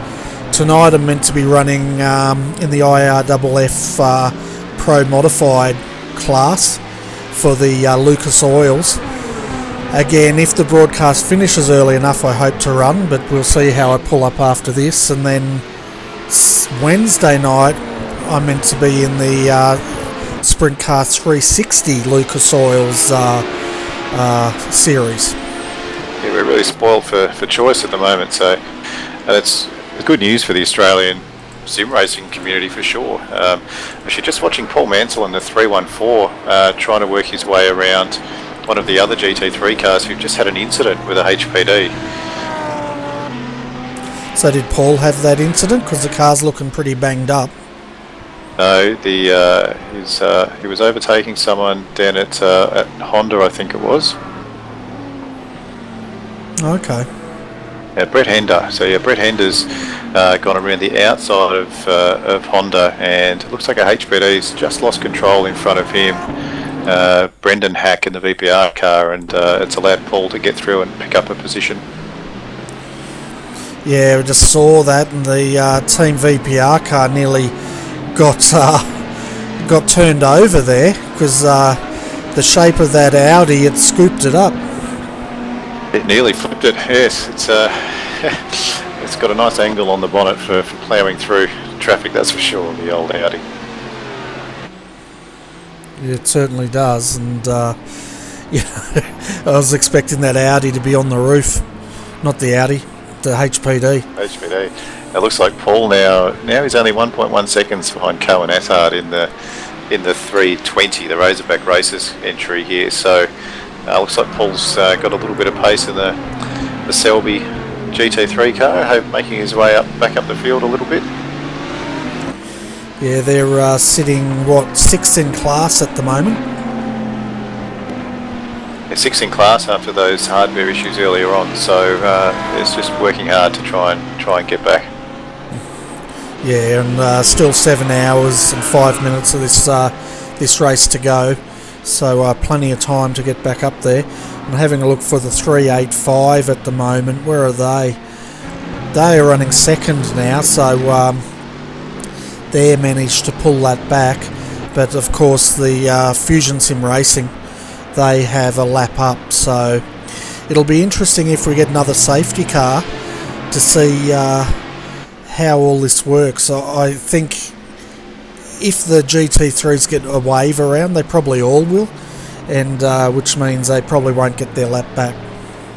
Yeah, I guess it really depends where the safety car sort of slots in, if there is to be a safety car, as to which cars might get waved around. So ideally, if the safety car comes out and you're a lap down, you want to be between the safety car and have your class leader behind you, so you can get that wave around. If you're not in that position, then yeah, unfortunately the safety cars have no advantage. But in previous races of this series, safety cars can come out at opportune or inopportune times, and it can really shuffle up the field. Yeah, well, at the moment, if a safety car came out now, folks, the 385 and the 366 would both get a wave around, because they're actually ahead of the 347 in their class. Just watching Paul Mansell in the Selby car, he's come right up to the back of the 320 now and putting a bit of pressure on Cohen Attard. So it's one of the closest battles on track at the moment, I think. Yeah, we're just going to have a look at this from the cockpit cam, or the helmet cam, and you can see Paul there. You can see his wheel work, trying to keep that car, or coaxing it through the corners anyway. Yeah, it looks like he's battling for a little bit of rear grip there at the moment. Yeah, just the way he's sort of correcting the way that car's going through the corners. It's definitely got a lot of damage on the right hand side. It looks like a sprint car if you look at it from the back. Yeah, I'm tipping they might be taking a fast repair at some point, but it doesn't look like they've lost much lap time at the moment. So still keeping up with Cohen here, who's on his 34th lap for this stint. Paul's only on his 27th, so they're slightly off sequence as far as pit stops goes, and Cohen will be pitting before the Selby car. Yeah, so the thing is now, I guess Paul's going to be keen to clear him. He seems to have the pace compared to Cohen at the moment. But it'll be interesting. We'll jump on board with Paul once again as we come down the main straight, and just see if he's actually catching him in the slipstream or dropping behind. Yeah, fortunately the Selby Audi there really doesn't look like a very well balanced car. It's oversteering a bit on corner entry and having trouble getting some grip coming out of the corners as well. So it doesn't look like it's much fun to drive at the moment. No, and we saw even in quali they were wrestling with the rear end grip, weren't they? And you can see him now coming onto the straight, and it's just floating right out compared to the Mercedes. Looking at his top speed down the straight here, he's just 266 in the toe, and then he's pulling him back in under brakes. Yeah, so it looks like maybe he has got a little bit of aero damage on the car, and he didn't get the best entry onto the straight either, but you would think in a tow like that he should be probably hitting 270 k's an hour, and he certainly doesn't have enough speed to overtake Cohen down the straight, so probably be either looking just to sit in behind him for a little bit until Cohen pits, or look for a good opportunity to get past if Cohen makes a mistake. Yeah, and then the thing is, if he gets past him, he's got to get enough of a gap so that Cohen doesn't blast by him coming down the down Gardner Straight again. Yeah, that's exactly right, and just looking at that Mercedes, it looks like it's fairly well planted and fairly predictable to drive at the moment, so confidence makes such a big difference when it comes to driving your car, and as Paul runs a little bit wide, pushing hard just to try and keep up with Cohen. Oh, and he nearly takes out a HPD as he comes back on the circuit there, but he's pretty much a passenger once you get into that grass. Yeah, I mean, once you hit grass in a car like this, you just seem to accelerate. It's very hard to slow down, and the HPD driver there would have been quite concerned that they were going to get taken out, and very, very good avoidance there from the HPD. Yeah, I was about to say that it was excellent driver awareness there, and he actually avoided an accident there, because if he hadn't have turned, he would have got T-boned, I think. It was Ben Darley Jr. there in the dynamic sim racing entry, so Paul probably owes him a beer after the race, I think. Yeah, definitely. And Ben Darley Jr., he's another one of the small business people that is very much into their sim racing, and he sells a lot of, he's got Dynamic Sim Sports. They sell a lot of high-end simulation gear, and including the OSW gear, which I'll be testing next weekend. Yeah, no, he's heavily involved in that, and you'll love testing the OSW gear, that's for sure, Bernie. It's hard to go back after you've used one of those wheels. Well, I won't have any choice. I will go back because I don't have the funds. I don't know how much they're worth. I'm assuming they're worth a hell of a lot of money.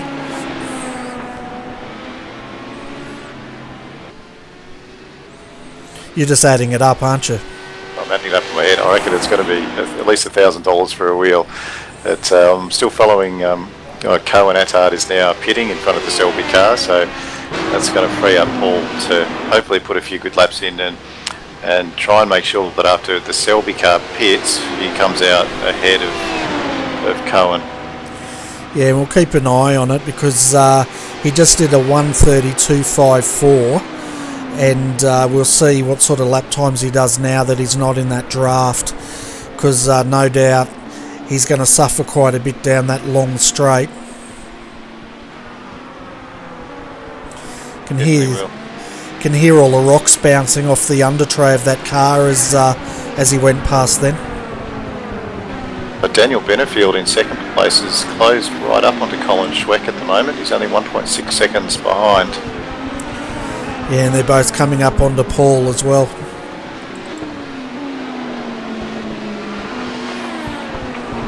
So it's been quite a tight battle in Class A, hasn't it? Yeah, it's been very tight, and seesawing between 3 or 4 drivers and teams for the entire race so far. So we've had 3 hours of pretty good action with these guys up front. We certainly have. If it continues on like this, it's going to be on. And also further back, Reece Gardner, Justin Richardson are continuing their battle. And it looks like Reece has got past Justin here for 3rd position. And Reece is down in the 119s, the high 119s now. Yeah, they've taken that fast repair in the last pit stop, so Reece has been pushing hard and making some good progress, although I think he's still about 30 seconds behind Daniel Benefield here from my timing. I hope that's not incorrect. Yeah, I've got him 34 seconds behind, but I don't have live timing. I'm going off when they cross the start-finish line. So I'll see what it is now when they come across. But these guys are having a good battle. We've also got a good battle between Daniel Benefield, Colin Schweck. But these guys are a bit closer now that Justin's got the toe. And they're still 34 seconds behind. Back in 6th and 7th, the 103 and the 116 are having a pretty good battle. That's Phil Hobbs and Nino Natali. Or as Phil just gets a bit of contact there, he gives the Porsche a bit of a move aside moment. Yeah, it's definitely happening, isn't it? Because now we've got Reece and Justin fighting. Looking up further, Daniel's still trying to close in on Colin Schweck.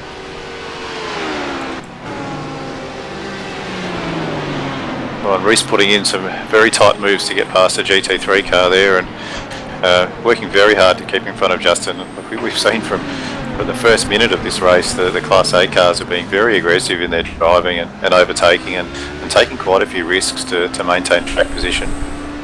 Yeah, as Justin now gets a good run, but he's going to get put out wide here. Oh my goodness, he's 2 wheels on the grass, 4 wheels on the grass. There you go, we just underlined your comment. We can't say they're not trying. Oh, they're definitely trying. He boxed Reese in there. Reese was trying to go on the inside and he got boxed in behind the Audi. And then Justin decided he was going to go the outside, but then he come across that Mercedes and all of a sudden there was no road left, and Reese must have had a big grin on his face as he went past. I wouldn't be surprised if he actually gave him a wave as well. It makes it very tough for the GT3 drivers too, who are probably hoping that the HPD drivers will take an orthodox passing line, but when they're going side by side, either side of you into the last corner on the track, and you really don't know where the HPDs are going to go, and it makes it very difficult for the slower cars. Yeah, it certainly does, and the gap now between Colin and Daniel's down to 0.8 of a second, jumping back to Nino Natal and this battle. It looks like Phil's got past Nino. Yeah, he has got past him, and he's now working at trying to close in on Ben Daly Jr., but there's an 11-second gap there. But the pressure's now on between the front two runners. Yeah, Daniel Benefield's come right up behind Colin Schweck in the TDR entry, who is been slightly balked by a GT3, so it's just giving Daniel the opportunity to get ever closer. Yeah, and that off we saw Justin have, we're actually riding with him in real time. He actually lost 4.5 seconds with that runoff. That's where you have to ask yourself whether being impatient is going to work for you, or maybe a little bit more patience would have seen him not lose all of that time, or far less of it.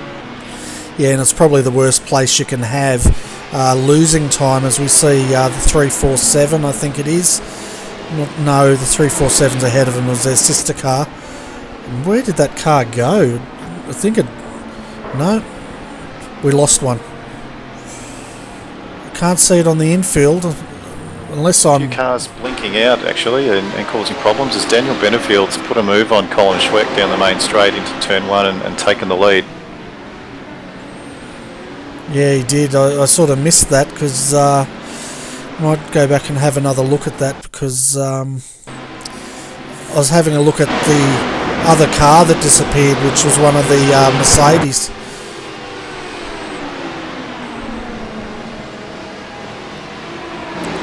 So yeah, it was a pretty straightforward move, and right in front of him was that Fusion Sim Racing Mercedes, who skidded back behind them as it blinked back on the track. A hair-raising moment, but Daniel and Colin both kept their focus and kept going, which was good. Colin didn't seem to make it too difficult for Daniel to get past then. No, he pretty much gave him the line, didn't he, and decided that they'd battle for another day. And we can see now, where's Daniel? Daniel's 2.5 seconds ahead. But I tell you what, when that car rejoined, it rejoined backwards, skidding right behind them. And that must be a driver's worst nightmare when you're coming through there battling flat out and the car blinks out. You just don't know where it's going to reappear. Yeah, and if you don't want it to reappear close to you and pick up incident points either, and that's the worst thing that can happen, is to have an unavoidable accident because of something like that. But it looks like they both got through cleanly, and yeah, Daniel's nearly 3 seconds, 2.7 seconds ahead of Holland now, so working his way through some traffic fairly aggressively, like he has done all morning so far. And Colin's about to come up on a couple of back markers as well and try and get around cleanly too. Yeah, and the fastest HPD last lap on track was Justin Richardson. He did a 1:19.725 compared to Reese's 1:19.949. So both of those guys are lapping about 0.8 of a second quicker than Daniel Benefield, and fifth fastest is Ben Daly Jr. with a 1:20.500. Yeah, and of course all those times will be impacted by whether there's traffic or not. They have to get past. But looking at the fastest lap times of all of those cars, the fastest lap time of the race so far is from Reece Gardner's car with a 1:18.801, which is a quick car, and I think Justin Richardson holds the second fastest time with a 1:18.89. So there's definitely some speed in those cars if they can extract it every lap. Oh, definitely, and I'm just having a look. Trying to find what's happened in Class B, because I've got Ross Rizzo now leading Andrew Gaines, and Ross is up a lap. It looks like Andrew, the 347 Proforce car, the Fusion Racing car's done a pit stop, so Andrew Gaines is on his 4th lap now of a new stint, and Ross is on his 42nd, so Ross will be due to pit this lap, I imagine. Yeah, and right on cue, here he comes. So yeah, they were probably hoping at that point a safety car would be called, but then again, if you don't have enough fuel, you don't want to be toddling around behind the safety car either. No, and you'll find that every now and again, teams will take a gamble or take a risk. Most times you might leave 2 or 3 laps of fuel in the tank, but every now and again you may need to roll the dice just to try and get a bit more ground back. Yeah, definitely, and I'm thinking it must be just about time for us to finish our stint here. We've gone 20 minutes over. I could do this all day, it's so enjoyable, but I've got to do my washing for work tomorrow. There you go, the life of a commentator. But before we go, folks, let's give you an update of each class so you can see exactly what's going on out there. So at the moment in Class A, Redback Racing Team Red's leading. They've stretched that gap out to 3.2 seconds over TDR 137. Fusion Sim Racing, the 145, is sitting in 3rd, followed by Dynamic Sim Racing 4 in 4th, and then rounding out your top 5 is Dynamic Sim Racing 3, and they are 1 lap down. Looking at Class B's top 5, Fusion Sim Racing, the 347, still leads. Selby Racing Team, looks like they're on the same lap. It's probably due for a pit stop. They are 28 seconds down, the 314. And then Proforce Racing GTI, we have them in 3rd after their pit stop and 43 seconds down. 4th, Lone Wolf Sim Racers, 1 lap down, and Blackadder Motorsport, the 366, they are 1 lap down and sitting in 5th. So it looks like we've got 3 now on the lead lap in Class B. Looking at Class C, that's being led still by Blackadder Motorsport, the 266, and they're 1 lap up on Lone Wolf Sim Racers. And in 2nd, 3rd is TDR 237. 4th is Extreme Racing, the 211, is 2 laps down, and the 911 has retired from this race. Yeah, so pretty spread out in Class C there, Bernie, with Lone Wolf and the TDR car a lap down on the leader there, Alexander Sheridan, who the Blackadder car has been driving quite consistently, but we're seeing some pretty good racing, especially in Class A. There's some very tight racing for the top 5 positions in the HPDs, and Class B is turning out to be pretty interesting as well, with some different fuel strategies in play at the moment. Yeah, it certainly is, and if there's anyone out there that are interested in getting involved in this series and having a run, jump in a Porsche. We need more Porsches out here. We've only got 4, so you're guaranteed almost a top 5 finish just for starting. So, yeah. But anyway, Nathan, it's our lunch break, so thanks so much for joining us. I know your legs giving you a bit of trouble, but you hung in there for the whole morning, so well done.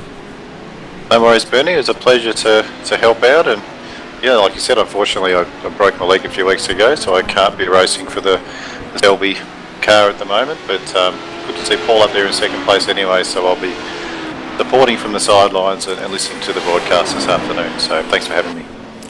Yeah, thanks for being here. It's much appreciated. You're welcome while you're laid up. Come in the comm box as much as you want, and at least that way you get the best seat in the house, and enjoy the driving. I can't give you caviar or anything like that, but that's the way it is. That's all right. We'll have to put up with champagne comedy and commentary first. That's all right. Thanks. No worries. But anyway, folks, I'll be back at 4 p.m. this afternoon. We've got Daniel Leet joining us for that stint, and we'll be bringing you all the action to the end this evening. The race is due to finish at 7 o'clock tonight, so you'll still get some good racing in to watch this afternoon. But until then, on behalf of Nathan and I'm Bernie, thanks for tuning in. We look forward to your company once again at 4 p.m. this afternoon, and have a great Sunday afternoon.